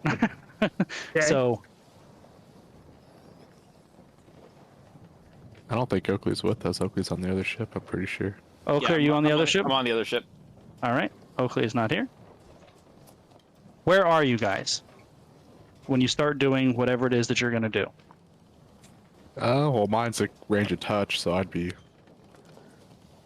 I think Right mine next is to too. I'll probably just be watching. Yours is 30 feet. No, mine's 30 feet, and then I might be back away from him 5 feet. And this ship doesn't have a brig, does it? It's not. Okay. The captain would probably be full health though. He got a long rest. Sure. If that matters. That might not matter. It very well might. He doesn't seem to be recovering points of exhaustion, though. Almost like he can't rest very well. Mm-hmm. Okay. Do you guys have a preference as to which order you're casting these spells in first? Well, I think I probably went first because I cast Intellect Fortress. I said I was going to do it first. Okay. Yeah, when I see him do that, I cast Protection from Good and Evil. So this is how you would be when Max casts Protection from Good and Evil. Mm-hmm. And Max is carrying the shield. Yep. Would you have the shield on your person, like at all times, or would you have it in your quarters? It's kind of a heavy thing to carry around if you're not going to be using it. Because of what it is, I'd probably have it with me. Probably have my quiver on, then the shield over to where it's covering my quiver, but the arrows are still coming out. If you're carrying it on you, I'm assuming you're going to carry it in the most convenient way, which is slung over you somehow, basically on your back, something like that. Yeah, strapped to my back, basically. Probably with my quiver being in between it and my back. And you've got your cloak over it or something to cover the eye so it can't see. I think we have it wrapped up in something. Yeah. You do. You did say specifically you have a cover over it. Mm-hmm. Yeah. Would I have it? I might actually have it underneath my, instead of being over my quiver, just underneath my robe of useful items that I'm wearing. So that no one can actually see it. Yeah. Yeah, it's hidden underneath my robe. Strapped to my back. Probably tell it's there just because it's bulky. I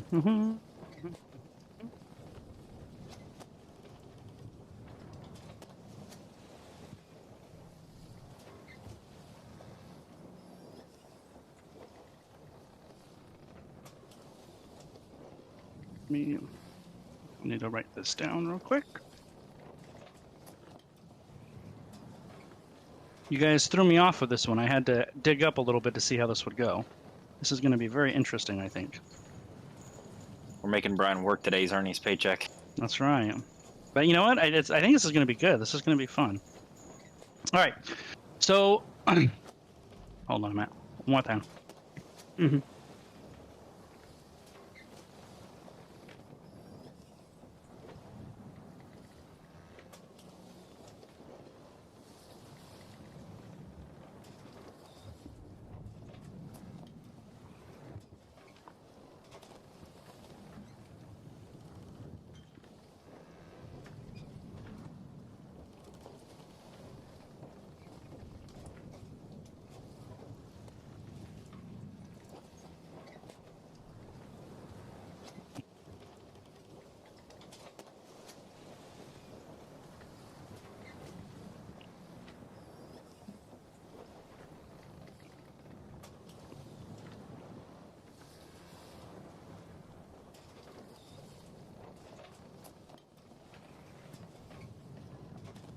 Yeah, that works.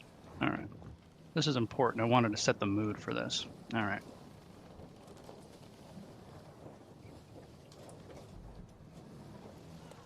You may have to turn this up a little bit.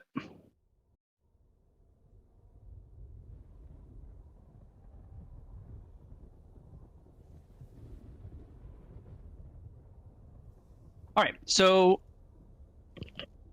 Balazar, you cast Intellect Fortress on this pirate captain, and as you complete the spell,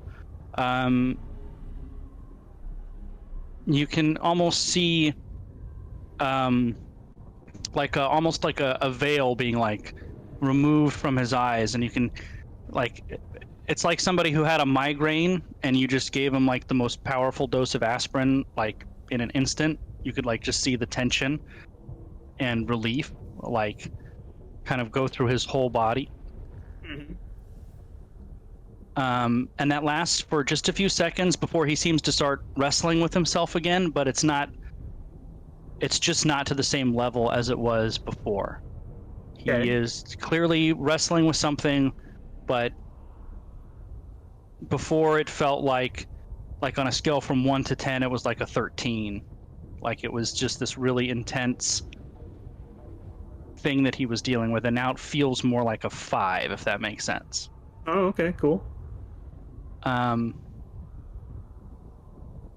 Max, as he's kind of struggling a little with whatever is going on with him, you walk up to touch him to cast Protection from Good and Evil, and as soon as the spell is completed, a psychic cone of energy erupts from the eye shield on your back. And I need Balazar and Leah. 1 second. To make an intelligence saving throw. Oh, that's not good. I'm glad I'm not there.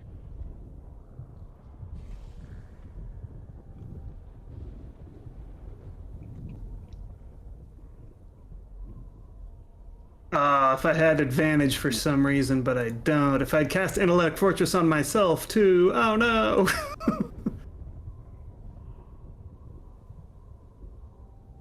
Does Rex have to make the save? Yes, he would have to make it as well.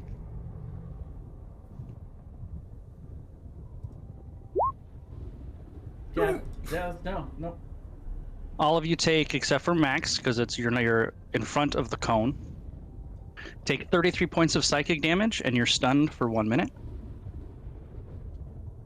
Rex goes poof. And does that break your concentration on your spell? Stunned would not, but Oh, no, let's wait, see he has if... 35. Okay, so yeah, I lose concentration on Intellect Fortress.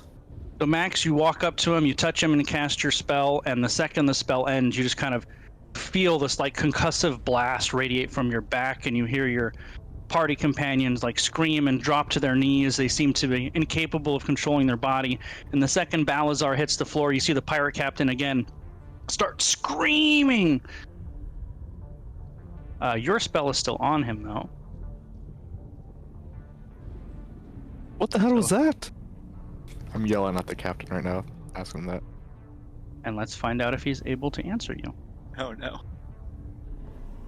So your spell will give him advantage on this roll. He still fails.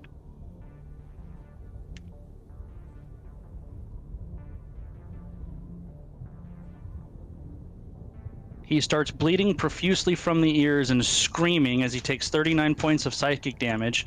He is like crawling around on the ground in horrible, horrible agony, bleeding from his ears. Max, what are you doing? Panicking. I have no clue what's going on. And Balazar and Liddell Rex, they're just standing there. They seem right? incapable. No, they're more like laying there and screaming in agony. They seem incapable of answering you. But they're screaming in agony, you say? I would say so, yes. They're grabbing their heads. I'm going to cast Cure Wounds on Balazar. Okay. He has gains 4 hit points back, but it doesn't seem to have any impact on whatever is incapacitating him. And I'm gonna grab him, kind of shake. Balazar, are you okay? I'm just gonna hold my hand up towards him and, like, other hand just kind of like clawing at the deck of the ship because I'm having fireworks in my brain right now. I'm assuming, Mm-hmm. but not actual response.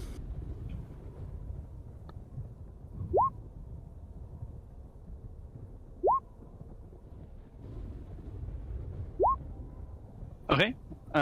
It's been 3 rounds, Max. What are you doing?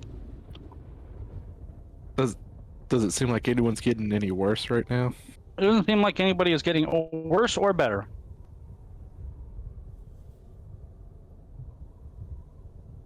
I'm going to try and cast Cure Wounds on Balazar. All right. 8 healing. So I'm when not you the first person, so I'm not sure. Back good. So when you cast Cure Wounds on Balazar, you would be facing Balazar, correct? Yeah. So your back would be to the pirate captain? Oh no.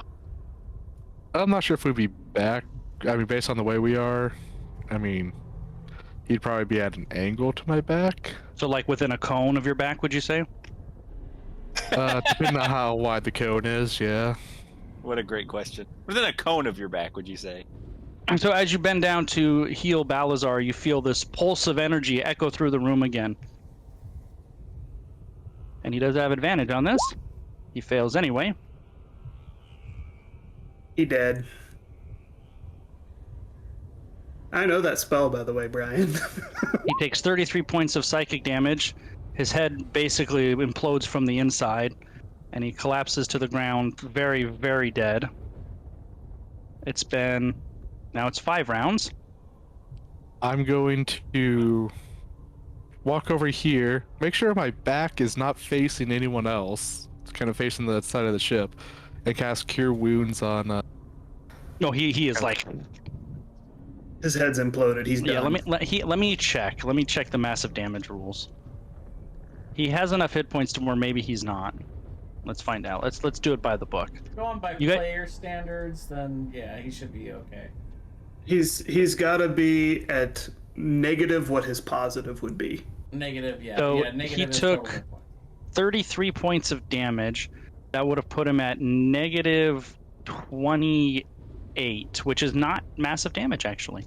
Yeah, it's not. Yeah, what if it would have to exceed his max? Correct. It but does it's not. negative.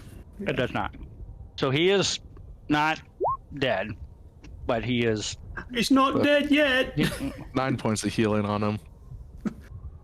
He's getting All right. better. He's he's rolling around on the floor. He's grabbing his head and screaming. And this entire time, I'm usually jolly and kind of like stoic almost, but I'm just panicking, trying to heal everyone. Whoops, that's not right. Ignore that. There we go. All right, it's now been 5 rounds. You have healed him. What are you doing in round 6?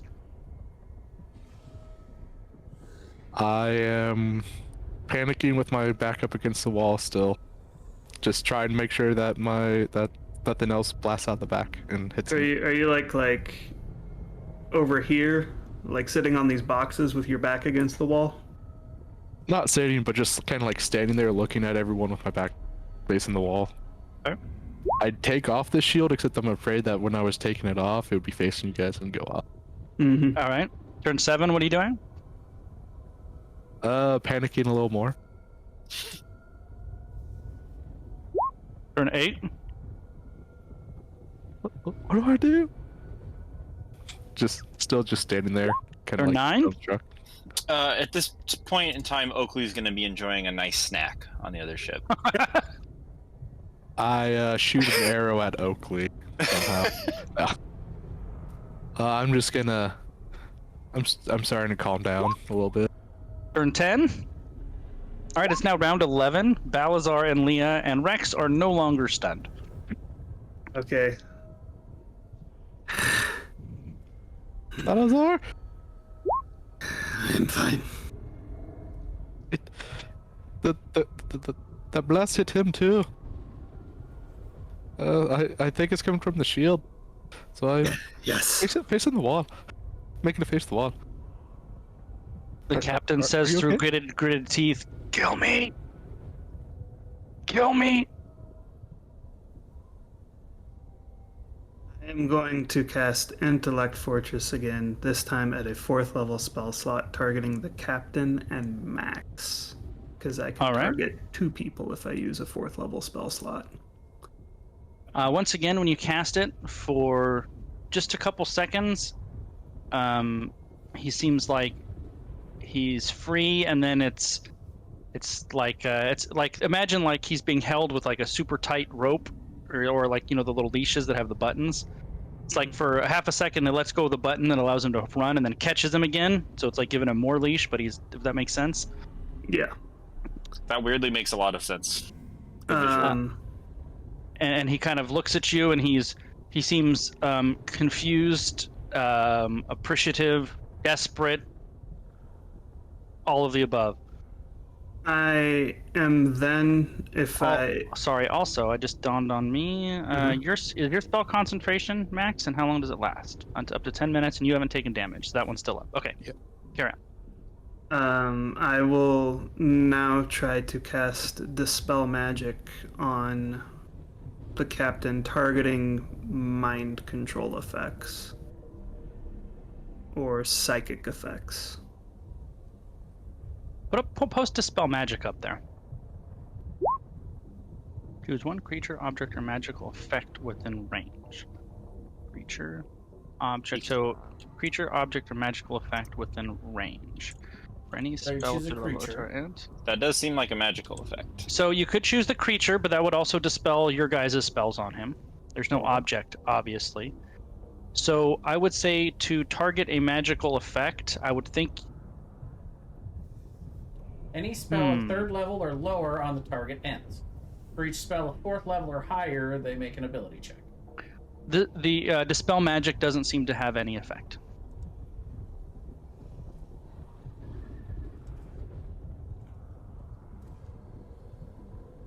It doesn't have any effect.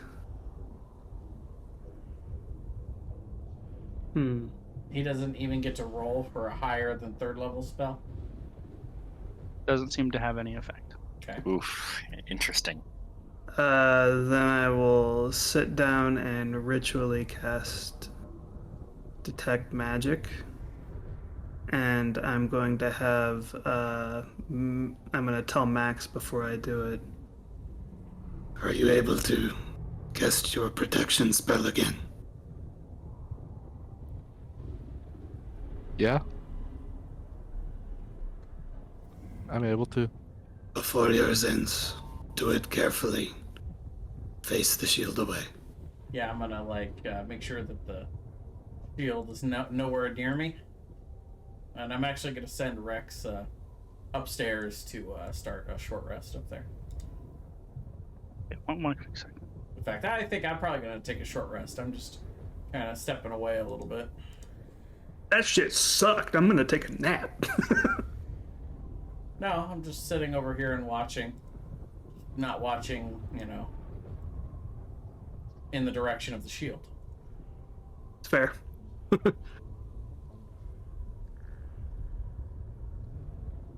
All right. Good. I did rule that correctly. I looked up something real quick, and I had that right. Okay. Great. Sorry. Repeat what you were doing, because I was making sure I had that right. Max is going to cast Protection from good and evil right before it ends, while Balazar is casting Detect Magic. as a ritual. Yeah. So in about 8.5 minutes, I guess it would be when I cast it again. I think that's about how long. And he's making sure to face the shield away from everyone while doing it. Okay. Yeah, I'll be staying like over here. Post Detect Magic up there. And my intent is to very thoroughly examine the captain so that I can see any magical effects that are on him. I'll cut open the top of his skull while casting Cure Wounds so he doesn't die, so we can look at his... Nah.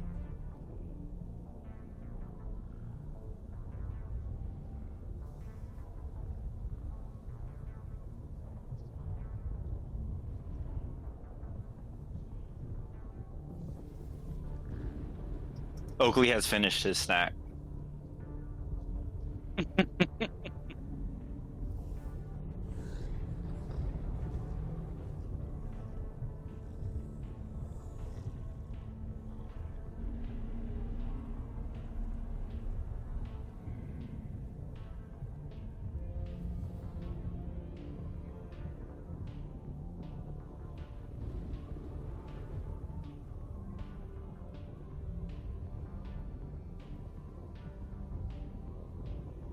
All right. I do want to make a retcon, a Okay. small retcon. I would have All spent a third level slot on Intellect Fortress and just cast it on Max. I wouldn't have cast it on myself. Okay. 1 second here.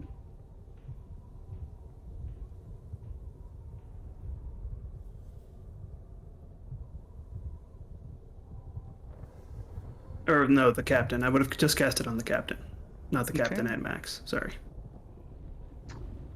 because I cast it on the captain and Max, not Max and myself. So I would have cast it on just the captain.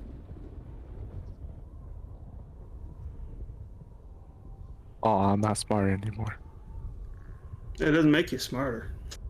It's called Intellect Fortress. To me, it does.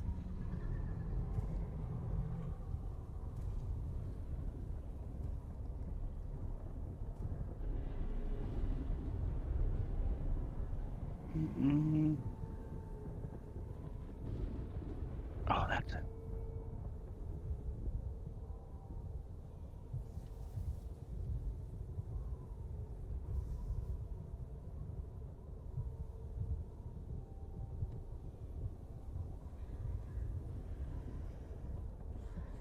Okay. All right. You cast Detect Magic, and in addition to all of the magic that you would expect to find, you also find a magical effect centered on his mind. But I can't dispel it. Interesting. Would I have any knowledge as to why I can't dispel it? I don't believe so. Okay.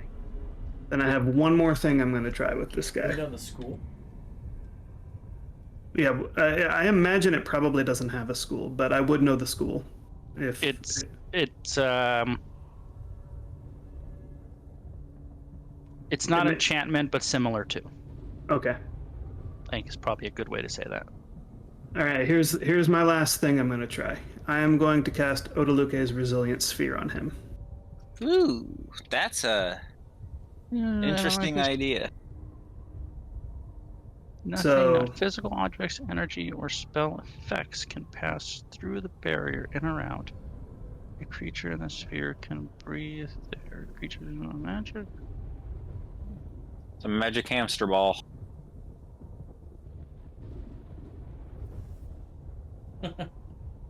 Balthazar's Okay. just throwing everything against the wall and sitting with sticks. Pretty much, yeah. But it says that Um, it cannot be affected by magical effects that originate from so- outside the sphere. When you cast Odaluke's Resilient Sphere, though, that will end Detect Magic because they're both concentration, yeah? Sure. Yes. Yeah. So you cast Resilient Sphere, and it has the same effect as your Intellect Fortress, only this time it doesn't go away. And he kind of looks up at you, and he says, "It's gone. Well, not quite. I can feel him, but it's like you locked him up." Ooh. I'm sorry, this is temporary. And he But- looks dejected and despondent when you say that. You can tell me what he is, has done this to you. I do not think we are able to be saving you, but perhaps others in the future. You have to promise to kill me. I will do I don't it. want to go back to that. I will do it.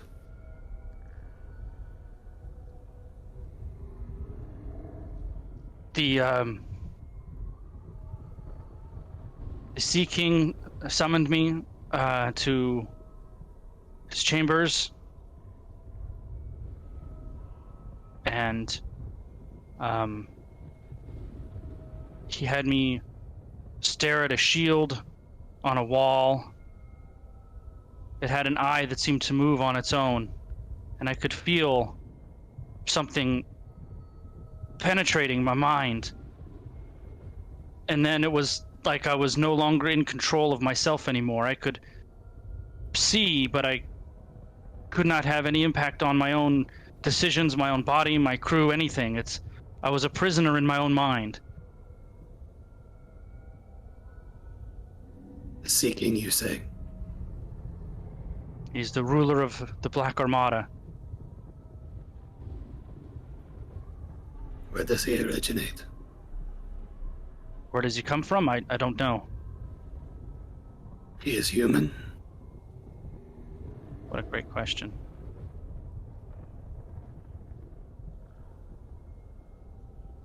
Need to find down here. While he's pondering that, I would ask Balazar if you can cast Oluke's Resonance Sphere again. No, I cannot.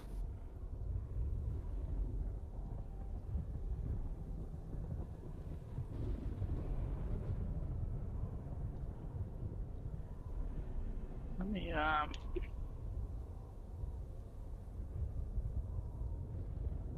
you also know you're running out of time, Balazar. Mhm. Well, he probably wouldn't be taking a long time to answer that question. No, he would. But even so, a minute's not that long. But yeah. Where the hell did that thing go? Oh, there it is.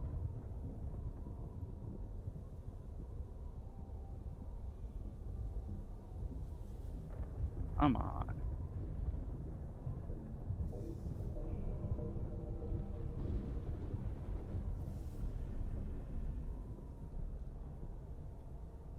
Just wondering with Oluke's Resonance Sphere, if someone were to go into the ethereal plane, could they get into it?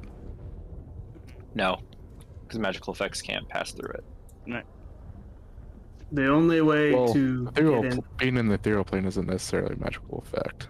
it's like the same thing as it's the same thing as like Wall of Force though. I wonder It's if like a hamster ball Wall of Force. I wonder if he wasn't on this plane. If it's totally out of game because Leodell doesn't know hardly anything about magic. But I wonder if he above game. I wonder if he wasn't on this plane anymore, if it would still affect his mind. Good question. Like if we were to take him, if we were to plane shift him somewhere else, would he still be mind controlled? Yeah. Good question. Jeremy Crawford says that you can teleport into the sphere, and you can go through it ethereally. Oh, really? Okay. Jeremy Because- Crawford says so. Must be true. Because teleporting's not passing through it; it's just appearing inside of it. Right. Interesting. And Wall of Force specifically states that it extends to the ethereal plane. That's true. Yeah. When you ask is he human, he goes, he probably was at one time and maybe still is, but he's accepted many gifts from the Kraken and he hardly looks human anymore. Where can we find him? Oh God, he's Davy Jones. Where can we find him? Oh, he sounds so cool. This is probably our last question, if I had to guess. I'm hoping for one more, You know, but it we'll would be see. so cinematic if he died, right? You can find him exactly at.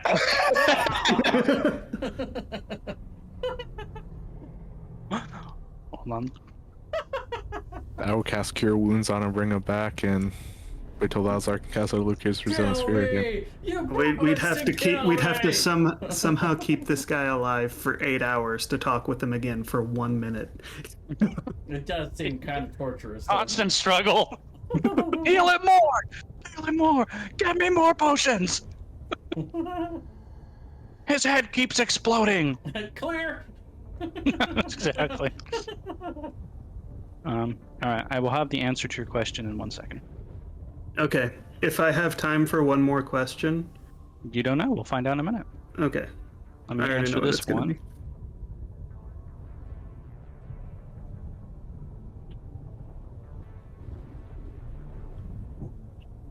Good job, Aaron. I wasn't expecting you guys to be able to get some of this information, so you're Me slightly ahead of the either. game here. Oh, damn it. I mean, we're obviously gonna beeline it for the big bad as soon as we get the info. So. Sure. I don't Assuming- know if we want to do that. I'm tired of beating up Sahagwin, man. I get that. But I don't know if we want to beeline it to the big bad. That might get us all our noodles scrambled, as it were. Let's get this TPK going. Come on. Yeah. Hurry up, Adeline come comes on. down and casts Disintegrate on your sphere right before he tells us. So you said, where is he? What, your question is, where is he now? Was that your question? Yes. He said, No, last I where will heard, we he find was him? in the port of Skaug, but if he's not there, you'll probably find him in the Driftwood docks. You know what creature does this to your mind, or do you only know of the shield? I do not know. I'm gonna hurry up and ask him, kind of quietly, about the power grip I'm looking for. If there's any time left. Right as you ask him, he starts screaming again. Sphere, the spheres and spades. Spear has ended. And Balazar will. You had a 50-50 shot of getting one more question. That's what that I'm D2 gonna is. gonna put look a the- hand on Balazar and look over to Max and say, Aren't you taking a short rest though? "No, I'm just kind of sitting next to you, but still, you I know." mean, he can take a short rest and do light activity during Yeah. a short Yeah. rest. For sure. But I'm gonna put a hand on Balazar and say, "He's good meat." And look over at Max. I'm gonna cast Cure Wounds on him on second level and try and ask him again quietly. Well, the wounds isn't the problem. He's alive. Okay. Yeah. Odaluke's resilient spear has ended. Now he no longer has protection from whatever is affecting him. So, if I'm understanding, Jay, you want to feed him to your dragon. No. To Max. You think Max needs to Life feed? drain. See, now you know what would have been really interesting in this? If he has to die, might as well get Yeah. use out of his death. What Well, would have been been- very interesting. What would have been very interesting is when Marcus made his character, you roll for the type of way in which he feeds off of people, and one of the ways was psychic energy. Ah. Can you imagine if he fed with psychic energy? You're He like, tries to get do in I that guy's want mind to and it feed just on this guy? destroys Marcus's mind. Or maybe I just feed off the psychic energy and dispel the spell by doing that. Yeah, we'll never know. Dispel his life. Balazar will say to Leah, Of course you are right. Max, you should be ending his suffering now. I need to ask him one more question. Will you please leave us alone while I do? Both of you. I'll make it quick. I would oblige and go upstairs. Very well.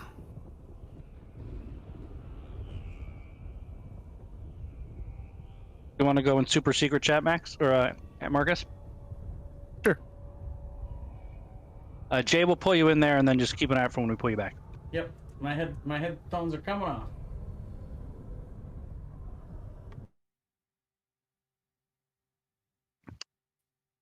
Alright, so yeah, when they leave, I'm gonna ask him again. And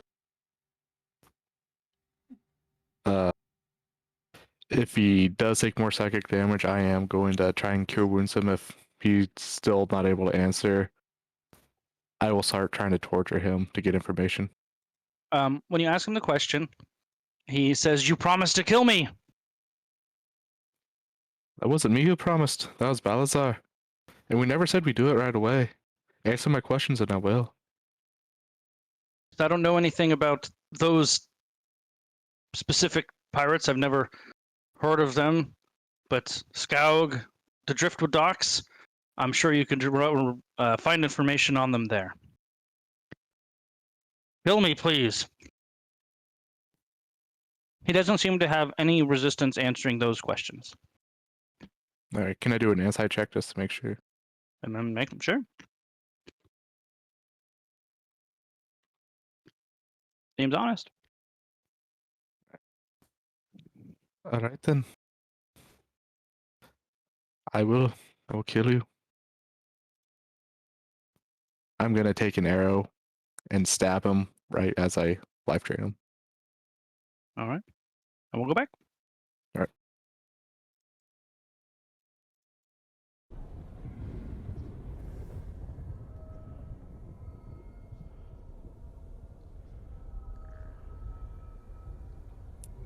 I'm gonna walk up to everyone else and tell you it's done. Captain is no longer with us. You learn anything? Unfortunately, I did not. But you gave me an information on where I might be able to learn something, which would be the same place we'd be going if we're going after that king. So, looks like I may have a chance in the future to learn something. I'm hoping so.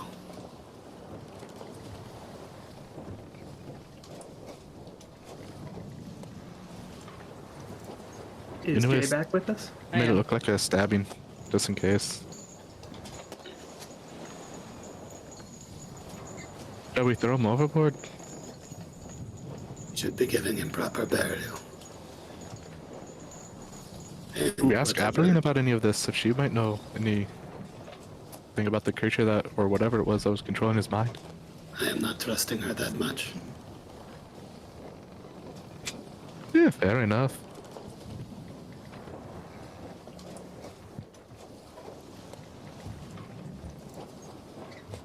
But we are knowing more than we once did. And he's going to look towards Leodel. How close are you to making this bag of holding? Getting a little work done on it during the journey. Why? It would be best to put the shield in there so it cannot harm us.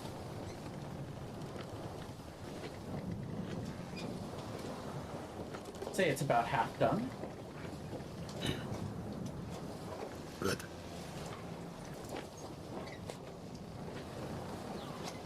So we are taking this shield to the Black Staff if we are ever in Neverwinter again, and she might know more.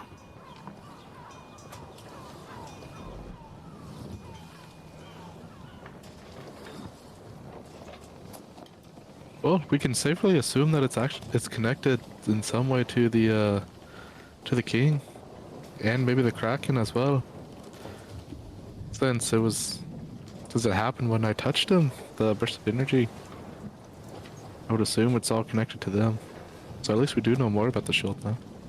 I am thinking the shield is able to see whether or not we cover it. I'm sure it can. I just hope it can't hear us. I would not be surprised if it can.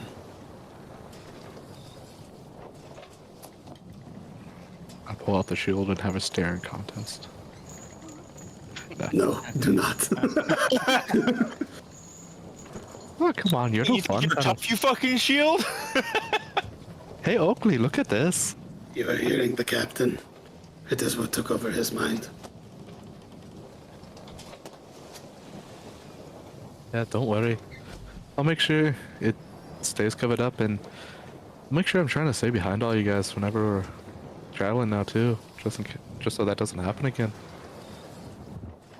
Not gonna lie, I freaked out and I was not helpful. There was nothing you could do. That actually makes me feel a lot better. I'm glad. Any idea what it was that happened to you guys? He is attacking our minds. Whatever it is, I am thinking it might be an illithid. I do not know. I am not thinking that this pirate captain is the one dominating minds. Do you think it was a pretty high level spell that it did? Seems like it must be. Would I have any idea, Brian?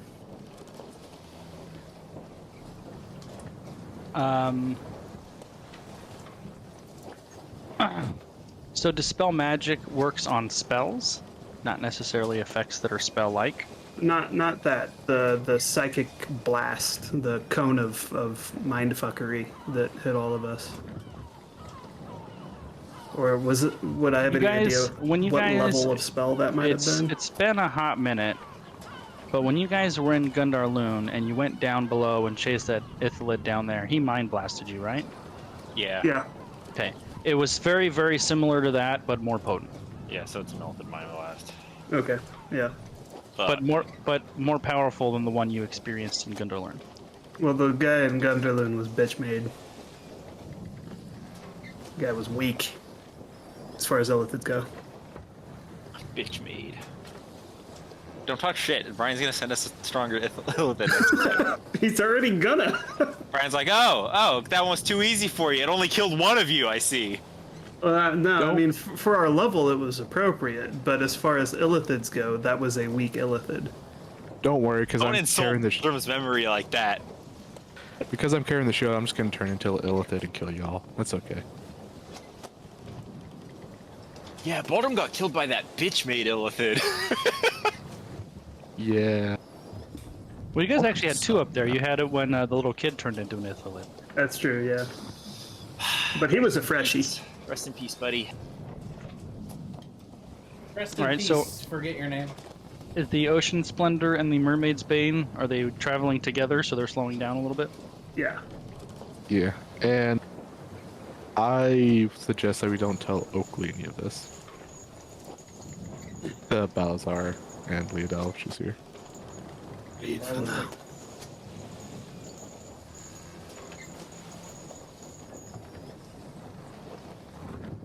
They're not in the inner circle yet. So, the next day, travel goes uneventfully. There's no Sahagwin crawling up the sides or suicidal pirate ships or anything like that. Finally. Following day, you cross paths with another ship of Waterdeep's Navy going the opposite direction. Okay. The ship is called the Voltaire. It's a slightly larger ship than the Ocean Splendor, but not by much. And they both ships kind of slow down. The captains exchange pleasantries. The captain of the Voltaire informs you that they were trying to find a pirate ship because there was a merchant ship destroyed a couple days ago. And Lizzie tells them about the ship you guys have there, and they're thinking that maybe the Mermaid's Bane is the ship that they were looking for, but they're not sure.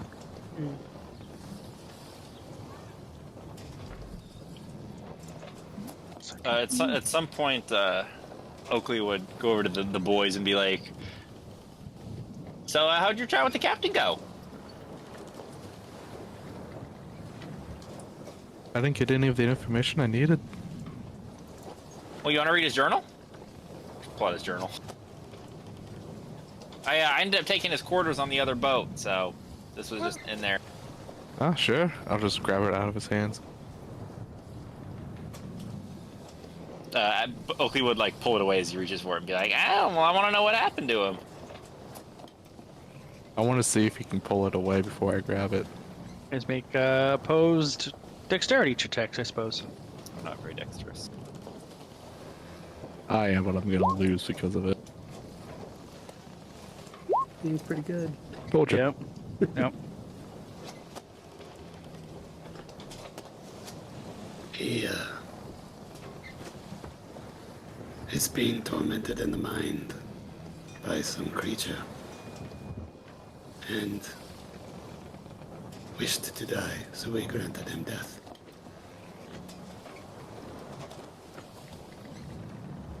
Oakley starts like tossing the book like from hand to hand, like he's thinking, "Well, I also want to hear about all this other mind control stuff you guys have apparently been encountering."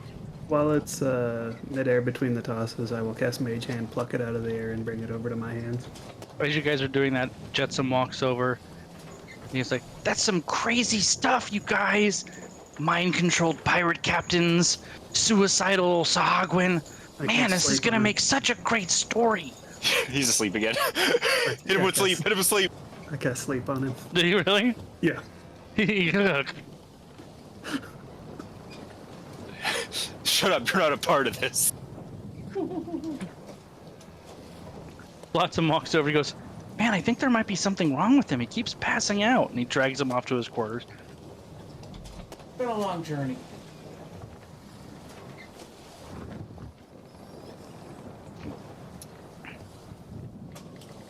Well, Oakley would be like, all right, well, if you guys aren't going to share information, next time I'll keep my findings to myself. We are sharing information. We told you.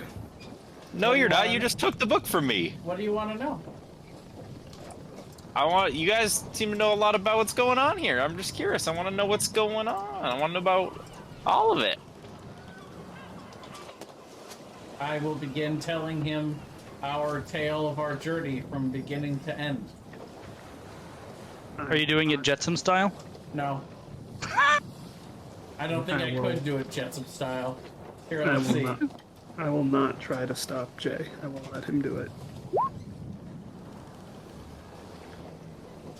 A long time ago, actually about 4 weeks, in the land far, far away. Actually, it was Neverwinter. The natural 19 for 17. Oakley would be satisfied with that. He's just like, well, that's all I needed to know. Thank you. That's crazy stuff. The journal isn't too terribly. I'm insight checking Oakley.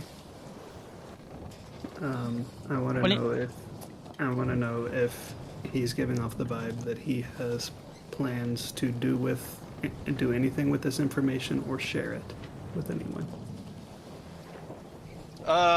He's probably gonna tell the High Trident just because he thinks it's interesting, but he doesn't seem to have any nefarious plans with this information. He's just like, you guys are being fucking sketchy, and I want to know what's up. And I assume Leodell didn't say anything about me life training people.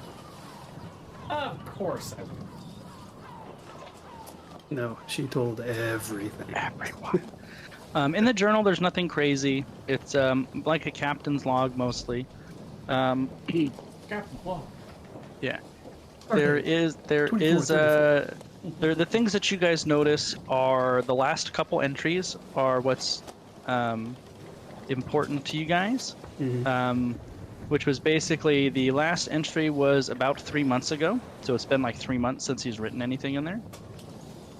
And Oakley, you would have also noticed that it, had a little dust on it when you picked it up. It's like it had just been sitting in the corner, basically. And the last entry 3 months ago was basically something to the effect of arrived at Driftwood Docks. The High King has summoned me to see him. Maybe my deeds on the high seas are finally being recognized. Interesting. And after that, there's no further entries.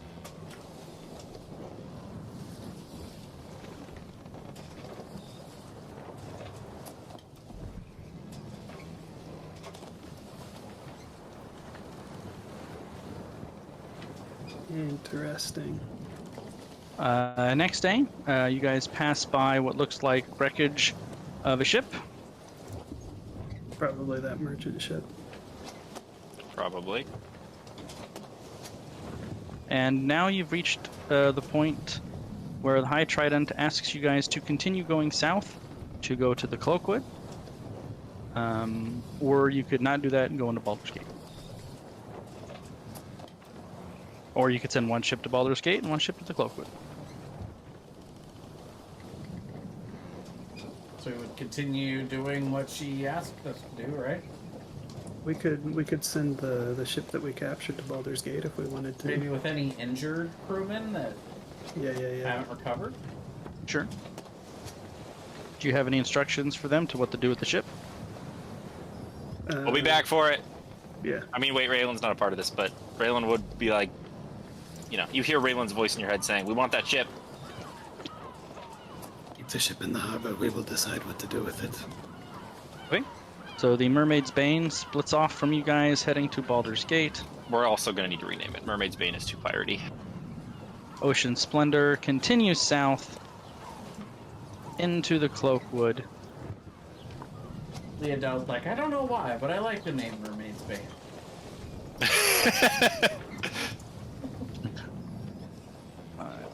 Here, so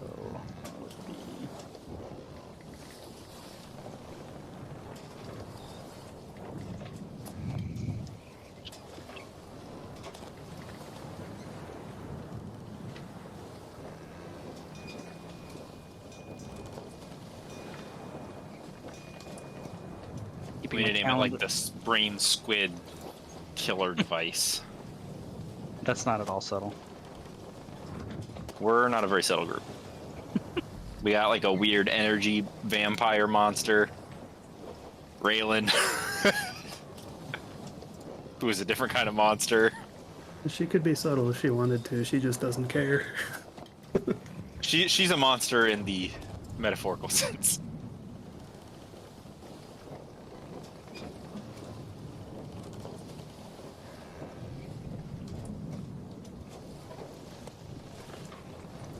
We should name it the Grim Reaper. Oh, that's the one, bud. Hold on a minute. We're gonna need Yeah, that doesn't sound piratey at all. Yeah, no, it's the Grim Reaper for sure. Sounds stonery. It does sound stonery. That ship comes with its own fog cloud. Hey, that's cover. Grim Reaper 420. And it makes anyone who comes in contact with the fog cloud. Days. Yes. confused. Perfect. Great. All right. XXX Grim Positive Reaper confusion. 420 XXX. XX, yeah. These names are actually getting better. Right here. Hold on.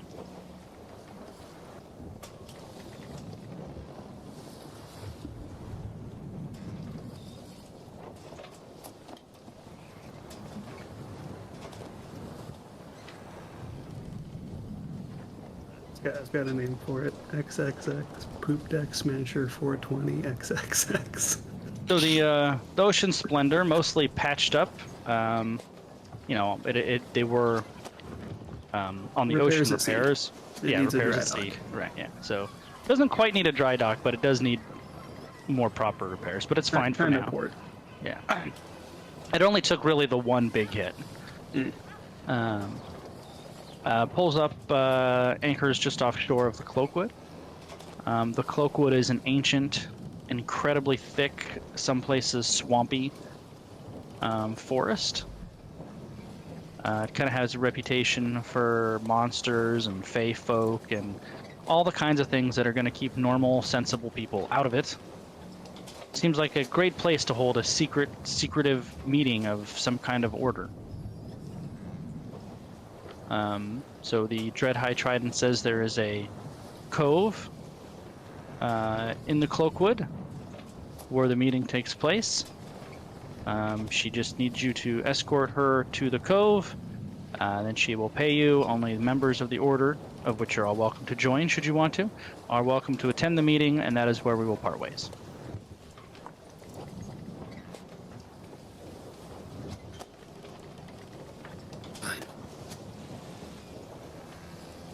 I don't think I Guys. want to become a member of the order. She says, your loss. And you guys drop a boat in the water. And the 5 of you row ashore. Captain Lizzie says she'll wait for you, of course.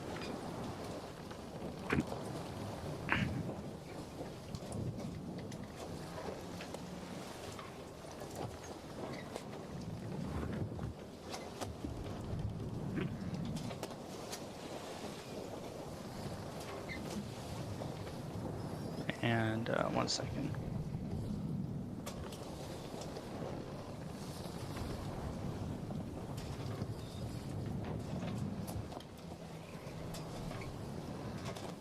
All right.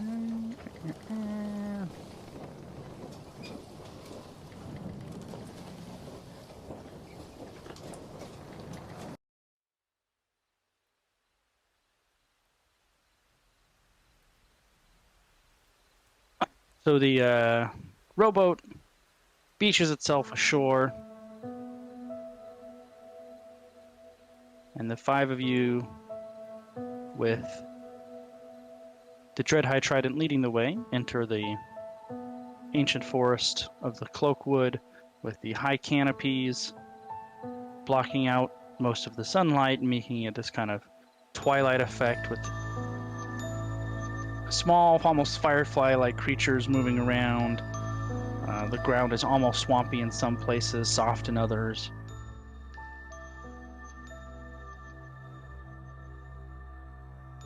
And she seems to know where she's going as she kind of walks deeper into the forest. I'll follow, but warily. I'm gonna be back a little bit. I'm gonna try and stealth forward. I'm assuming the Oakster is here as well. Yes, that's to the 5 of you. 4 of you guys and her. I'll have mage armor up too. And I think I'm gonna cast that on me, Balazar, and Leodel. Okay.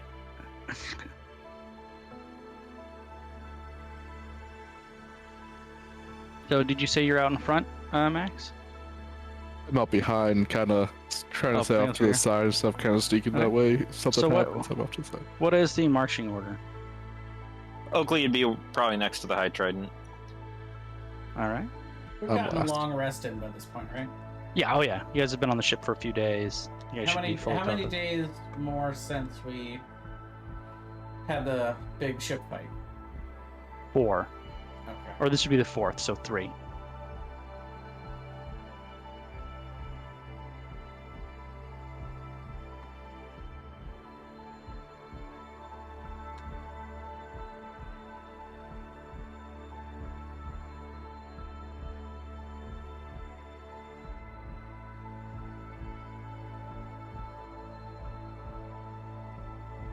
So Max is in the back. Where's everybody else? Probably be right next to Max, in the back. But I'll be on I Rex's guess. back. I guess I'm walking beside, or maybe like 5 or 10 feet behind the High Trident and Oakley. So Max and Leah bringing up the rear, Balazar in the middle. All right. Oakley and Balazar, as you guys are moving forward, you hear this loud, crashing, rumbling, like just something huge is crashing through the forest ahead of you. Hmm. And it seems to be getting closer. That's not normal. Miss High Trident, do we run? She says, well, kind of speaking louder as the noise gets louder. She says, whatever that is in our way. We either go the long way or go through that. And she points to what appears to be a large walking tree crashing through the brush in front of you. I stealth up to the side. 29.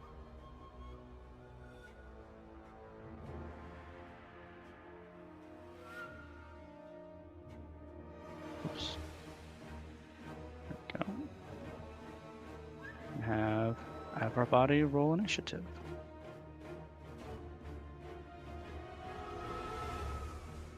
Can you guys see this thing? No, you can't. Can you? Sorry, I my can. bad. That thing Any? right Is there. it revealed? Okay, I didn't realize if I had revealed the area or not. Giant, angry, old tree guy. That's actually the name in the monster manual. Oh, I guess I should roll initiative. Is it actually? That's No. funny. It's just a Trent, isn't it? It's an ent. The T is silent. I need to take 5 minutes. That's perfect, because I was about to say, let's take 5 minutes. Excellent.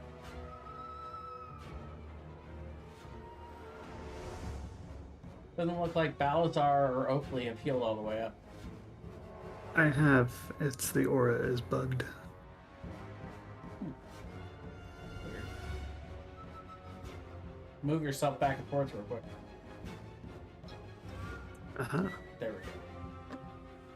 That's DM knowledge right there. Yeah, it is. That's a man who's DM'd a game. Yeah. I'm prepping my other campaign, and I'm going all through all of it. So, like I've already done all of the Lost Mines of Phandelver stuff, but right now I'm prepping all of the Descent to Avernus stuff, and then I'm gonna copy it so I can make that my template from now on, so I don't ever have to do this again.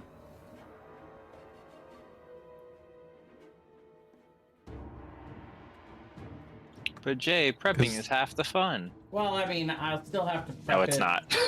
I mean, I still have to prep it for the, for the actual players, but that's the easy part. Copying and pasting their characters into the, into the page, that's easy. Yeah. But I've got it all organized all the way I want it now. Now I'm just making sure all the maps are together and then archiving, the ones I'm not going to use for 5 levels. So I'm almost done. Right now I'm actually making a custom token for Haruman, though. It bugged me that he didn't have his own custom token. Harm, I don't recall.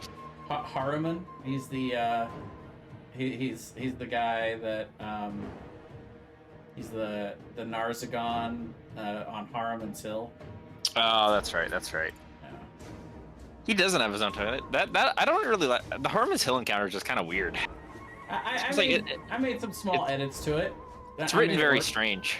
Yeah, but it makes sense if you look into the story of it,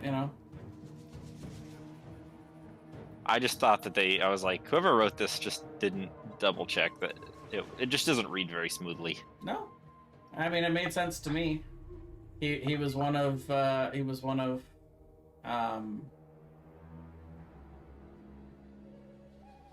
why can't I remember her name now? The one that holds Zariel. Zariel, there we go. One of Zariel's generals, and so One of Zariel's homies. he went and tracked down the one who led the retreat through the gate, and has them strung up on a tree to suffer forever. What's so complicated about that? I just didn't like the way it was written. I don't remember why, but I remember it sticks out in my mind that I didn't like reading it. I was like, what the fuck? Yeah. Who wrote this? Yeah, I'm not afraid to take liberties with the story. So if something's a little weird, I just make it make sense. The players never really need a super complicated, intricate story anyway. They just want to know they usually just want to know the broad strokes.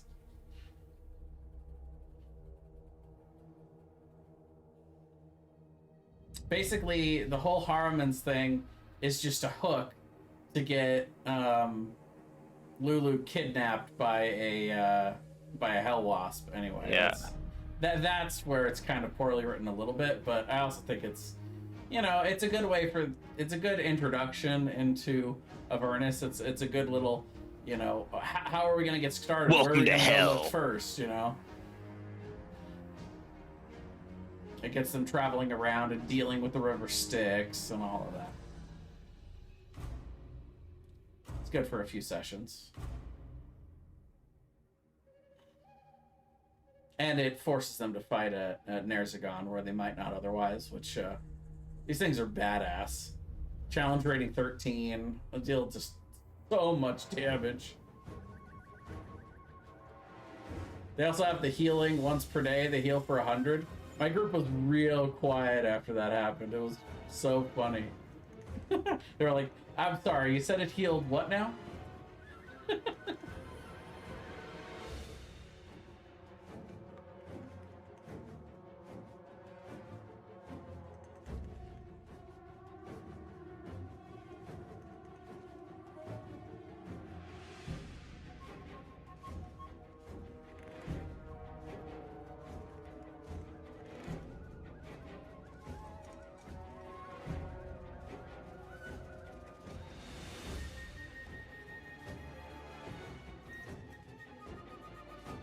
I'll be right back.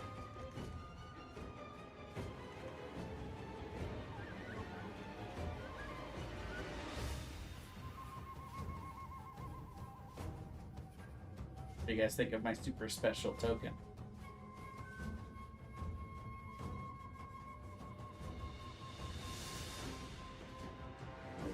I like it. It's him coming out of the river Styx. It's pretty great.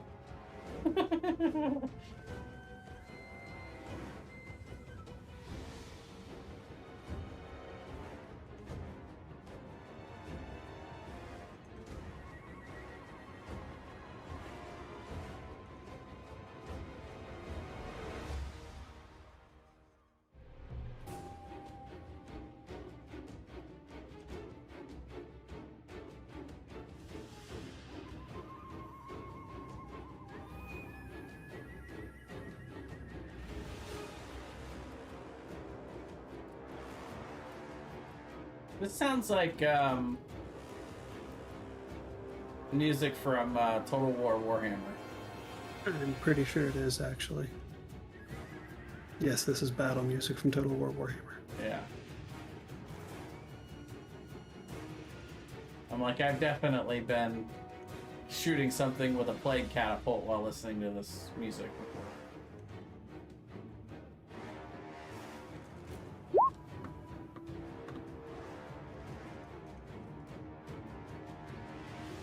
Brian is back. But he's muted.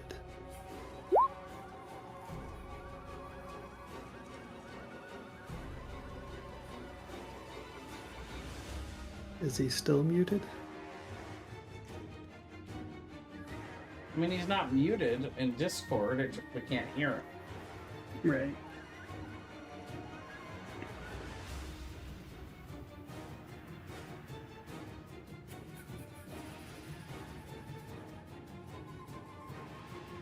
Oh, I was muted. Everyone here? Yes. All right, let's do Well, it too. I Leah. think actually Oakley might be AFK, but that's okay. He rolled it. He rolled what? He rolled an 8. We can go Eight, until so here. Yeah. All right. So I'm gonna. So I'm already mounted on Rex, but I'm gonna go ahead and cast Hunter's Mark on this big tree creature. Mark that off. All right, I'm back. Concentrating on Hunter's Mark, and I'll take 2 longbow shots at it. 15 and 25. 15 misses, 25 hits. Okay. For 8 damage. And you know what? Actually, Rex will infuse the strike, so it'll deal 2 cold damage as well. 2 more. Whoops. And that's it for me. All right.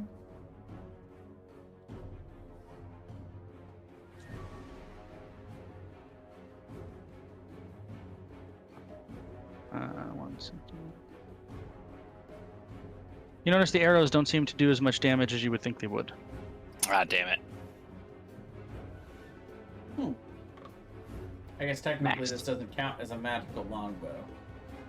Unfortunately. I am also going to use Hunter's Mark. I'm gonna shoot twice. And am I hitting? Well, I guess, yeah.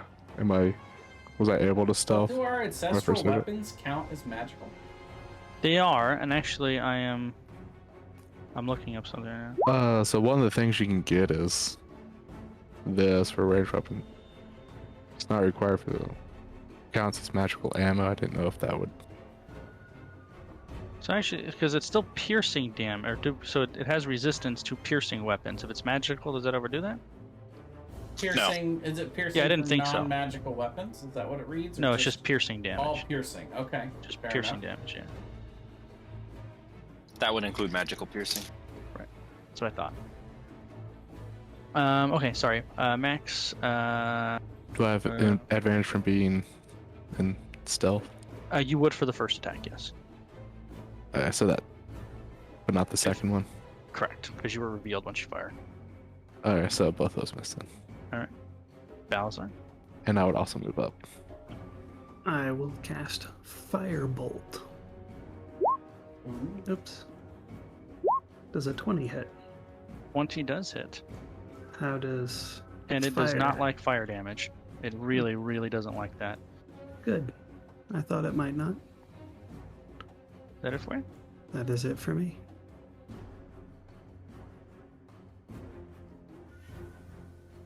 Oakley? I will cast blindness deafness on it. Alright.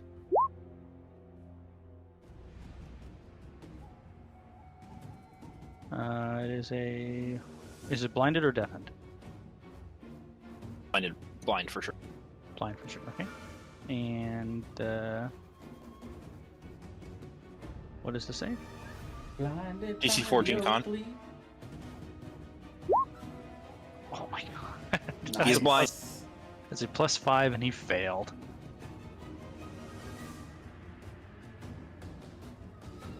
Is that it for you?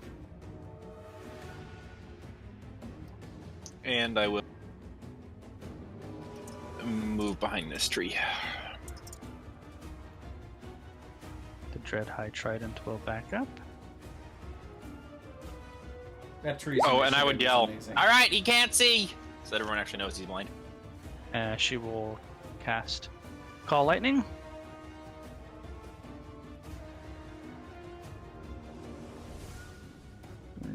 Zero dexterity save. Yeah. Maybe it has a negative dex. Could be. He can still fail a 0 dex save. So it fails. I think her DC is 14. Yeah. So it 8 plus fails. proficiency plus plus modifier. So 19. I mean, lightning damage? strikes on trees, that creates fire, right? It's true. That's probably in the rules. The tree ant, in a fit of rage, grabs a rock and throws it at the person, in the direction of the person who threw the fire at him. Mm. So disadvantage. Oh fuck. That's at Balazar for 30 bludgeoning damage. Oh my god. I will use my reaction to do Bond of Mutual Suffering, and he will take 30 damage. Okay, so he is resistant to bludgeoning damage. Is it bludgeoning? Is the same kind of damage? They take damage equal to the damage I just took. Is all it says. And time to share your pain. The attack damage. Well, you took 30, so I'd have to take 30. So what I'd say to that. Damn, that's pretty sweet. And then at the end of its turn, it will make a Constitution saving throw, and it is no longer blind. Well, it was nice while it lasted. Leah, Does it have eyes, from what I can tell? it seems to have eyes. Yeah. Can I try to shoot it in the eye? No, that 5e doesn't really allow for called Okay. shots in that way. Yeah. That's fair. Okay. I've already got it hunter's marked, so sure, I will lose 2 more shots on it. Hit. Unfortunately, if that was the way things worked, everyone would just always attack everything in the eyes. That's right. That's Yep. true. You got a good point there. Second attack, Rex will use his reaction to infuse it with cold damage. So let's go ahead and do that. And so the second attack hits for... Wait.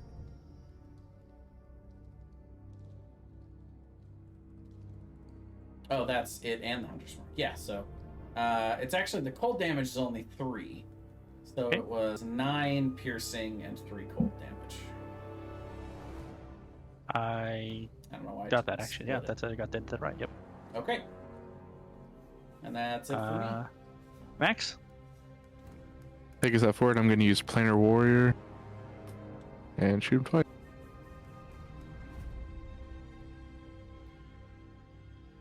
Uh, 21 and 28. Both will hit. All right. First one, that's 10 force damage Is all your damage force damage? on that first shot. Yeah. Okay. Second shot is 10 piercing, All right. and that's it. Balazar. I will step back, and I will firebolt him again. 15? 15 does not hit. Then I miss. Oakley. I'm gonna cast Call Lightning. Sure.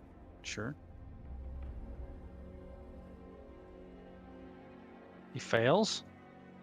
Takes 16 damage. Doesn't like that. Is that all for you? I'm gonna move a little bit to stay behind the tree. She will use her action to also call lightning.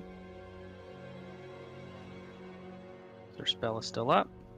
Oh yeah, combo attack. Wow, yours sucks. I tried. For 5. I tried my ass. No. You rolled 19 on the last one. That's just crazy.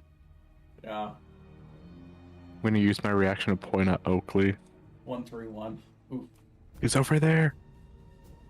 On the tree ant's turn, it will use its ability to animate trees, and it will animate 2 trees. Oh no! See? God. I'm behind a tree. They're multiplying.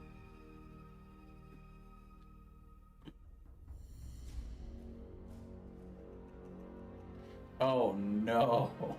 Oh God, no. Not like this. This is how it ends. That should be right there. That is that tree. It's the tree attacks. And then they will act. This one will attack Oakley. Max, it's your fault. You told them where we were. 23 Yeah, that'll hit. for 17 damage. Ow. You have to make a concentration check for Call Lightning, right? Nice. This one will attack the Dreadhigh Trident because it does not like the lightning. Actually, these ones have an intelligence of 1, so it would just attack the closest creature to it, which would actually be Max. 16 That is my arm class. for 16 bludgeoning damage. Okay. Leah. By the way, it can only do that for trees it can see, so your blindness actually bought a turn. Nice. Okay, well, I'll go ahead and shoot at the original tree again. Can they all do that? I guess you'll find out, right? Both those hit. All right, infused strike on the first one. So that is 9 piercing and 6 cold damage. And then the second one is just 16 piercing. Okay, it doesn't seem to like that very much. Max? I have a question on this. I can use Etherealness as a bonus action. Mhm. It says the spell ends at the end of my current turn, but can I end it early as a free action? Or... No, I don't think so. Don't think so, no. It would say you could. It would if say you can. could. Yeah, because it'll still say on. Can I do one more thing before the end of my Well, turn? Sure. Sorry. I'm going to have Rex. We're going to go up. He's got 40 movement speed. So he's going to run up. I'm still on his back. And I'm going to use my bonus action to have him bite the tree. All right. Ooh. Negatory. No, that's not good. the Etherealness spell says I can stop it as an action. Yeah, So but I it's not assume a I'd be able to use an action to stop it. Well, no, because it's not a spell; it's a class ability, so they're going to be slightly different. Just like the spell said you could do it, the ability would Well, it says say... I can cast the Etherealness spell with the future. let's see. When you cast the Etherealness... Okay, spell, yeah. So whatever the Etherealness the spell says, then yes. Thanks. Well, I'm just gonna go ahead and shoot at the train. Which one? The first one. The original one? Yeah. Well, obviously 27 will hit, the 14 will miss. It's disadvantaged though. Oh, yeah. So actually 16 will still hit, but the 12 will miss.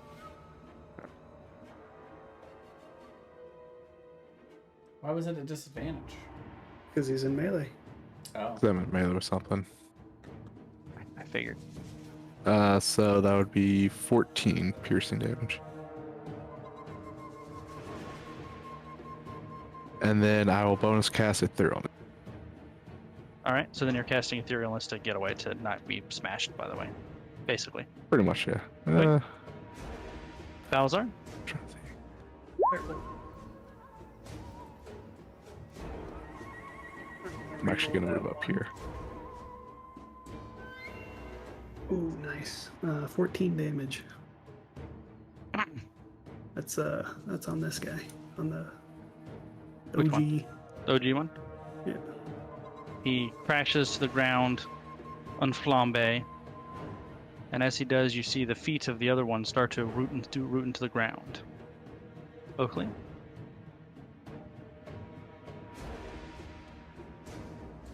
Hmm.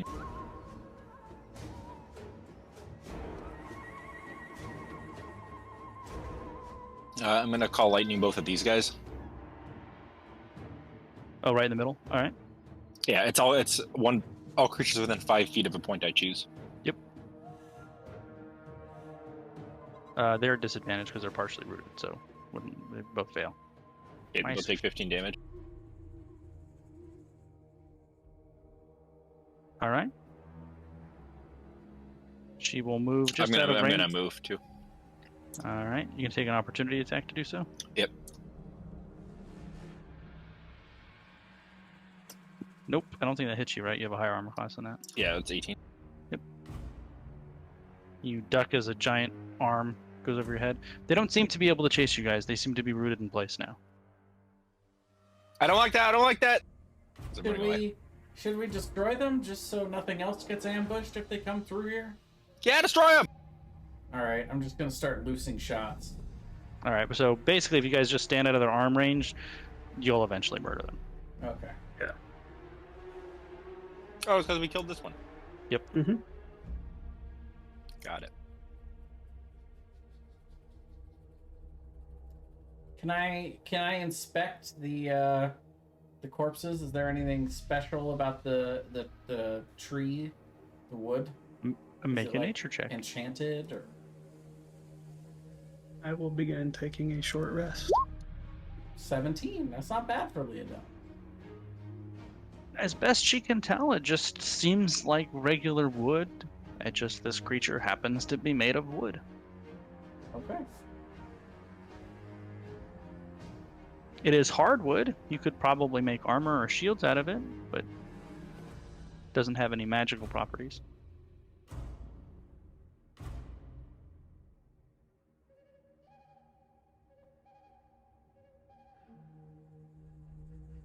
Am I able to finish a short rest? Yes, you guys can finish a short rest should you choose to. Wow. Wow.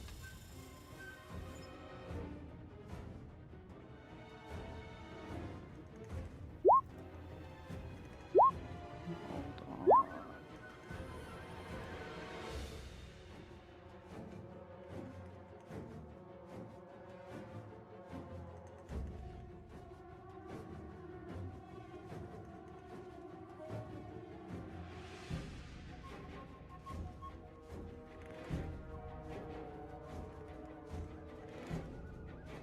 Full health.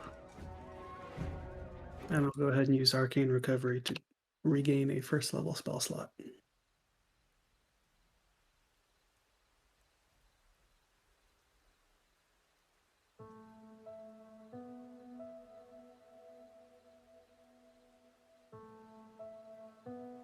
All right. So after your short rest, the High Trident leads the party deeper into the Cloakwood, where she stops at a point that you don't seem to know why at this point she seems to stop. Says, "Okay, this is as far as I need you to go. Oakley and I will continue to our meeting, and this is where we bid farewell. I have payment for each of you, or I will happily bestow Umberlee's blessing upon you should you choose." We'll be taking the money. She hands you a pouch with, I think, 500, right? She said 500 gold. 500 each. Yep. Hand you a pouch with 500 gold pieces, Balazar. Nice. I'm a wizard. I need money. I'll also take the money, please. She hands you a pouch with 500 gold in it. She looks to Max. Just warning, in D&D, is it, if you worship a different god, is it like taboo to get a blessing from a different god?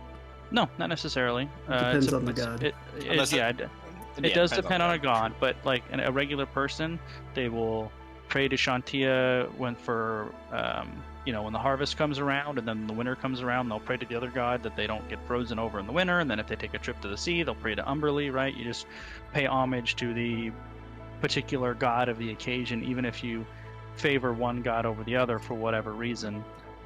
It's not inherently taboo to pay homage to multiple gods. But if you're a drow Yeah. and you don't pay homage to Lolth, Right. you're fucked. Yep. Like if you pay homage to anyone else, you're fucked because Lolth is really mean and nasty. Yeah, the only time that'd be a problem is if you're like, dude, Bahamut's my guy. And then you're like, but Tiamat's pretty cool too. I'll take the blessing. Look, I don't Okay. worship Tiamat, but I respect Tiamat. She says that you're wise, and she begins chanting and making gestures with her hands, and then Detect swipes magic. her thumb across your forehead, Detect magic. and put somewhere on your character sheet, Max, Umberly's blessing, and Alright. and that's where we'll end for the evening. You can turn into a Kraken now. We level up, Brian. Great question. Level 8. At will Kraken transformation. Yeah, of course. That's exactly what it is. That's definitely worth 500 gold pieces. I'd pay 500 gold for that. Bet you would. It's a good deal. Hold on one second. Gotta see something here.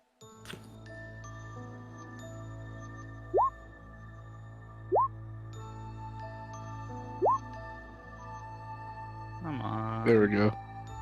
I made a Kraken whip for my Kraken transformation. Perfect. It does 1d50 damage. It's quite the variability.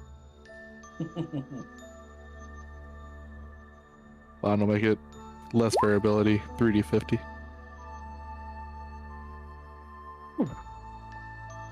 Yes, we will level up to level 8. Yay! Whoop whoop. And this is where we'll stop for the day. Excellent. That was fun. It were. Thank you, Brian. It was a fun time. Yeah, it was a good time. Remember, I won't be here next week. Because you hate D&D. No, it's because my brother is doing Hates a game D&D. night. Doing a game night for his groomsmen for his wedding, and I guess I have to do that. Why? You. Yeah, that's a great question. Did not mean to roll that Did twice. they have like some blackmail on you or something? Is that why? No, I don't. I'm just. I kind of committed to it, and then I realized it was a Saturday, and then I feel like a giant dick if like I was the only guy that bailed on it. Oh, don't worry. We think you're a dick too. Okay, well there you go. At least everyone's in agreement. At least you're consistent. That's right. It's fine. You just ruined the night for everybody. It's not you for your own selfish endeavors, like That's right. a wedding. You know, it's a Exactly very right. It's not you even just- a wedding. It's just a game night for oh. groomsmen.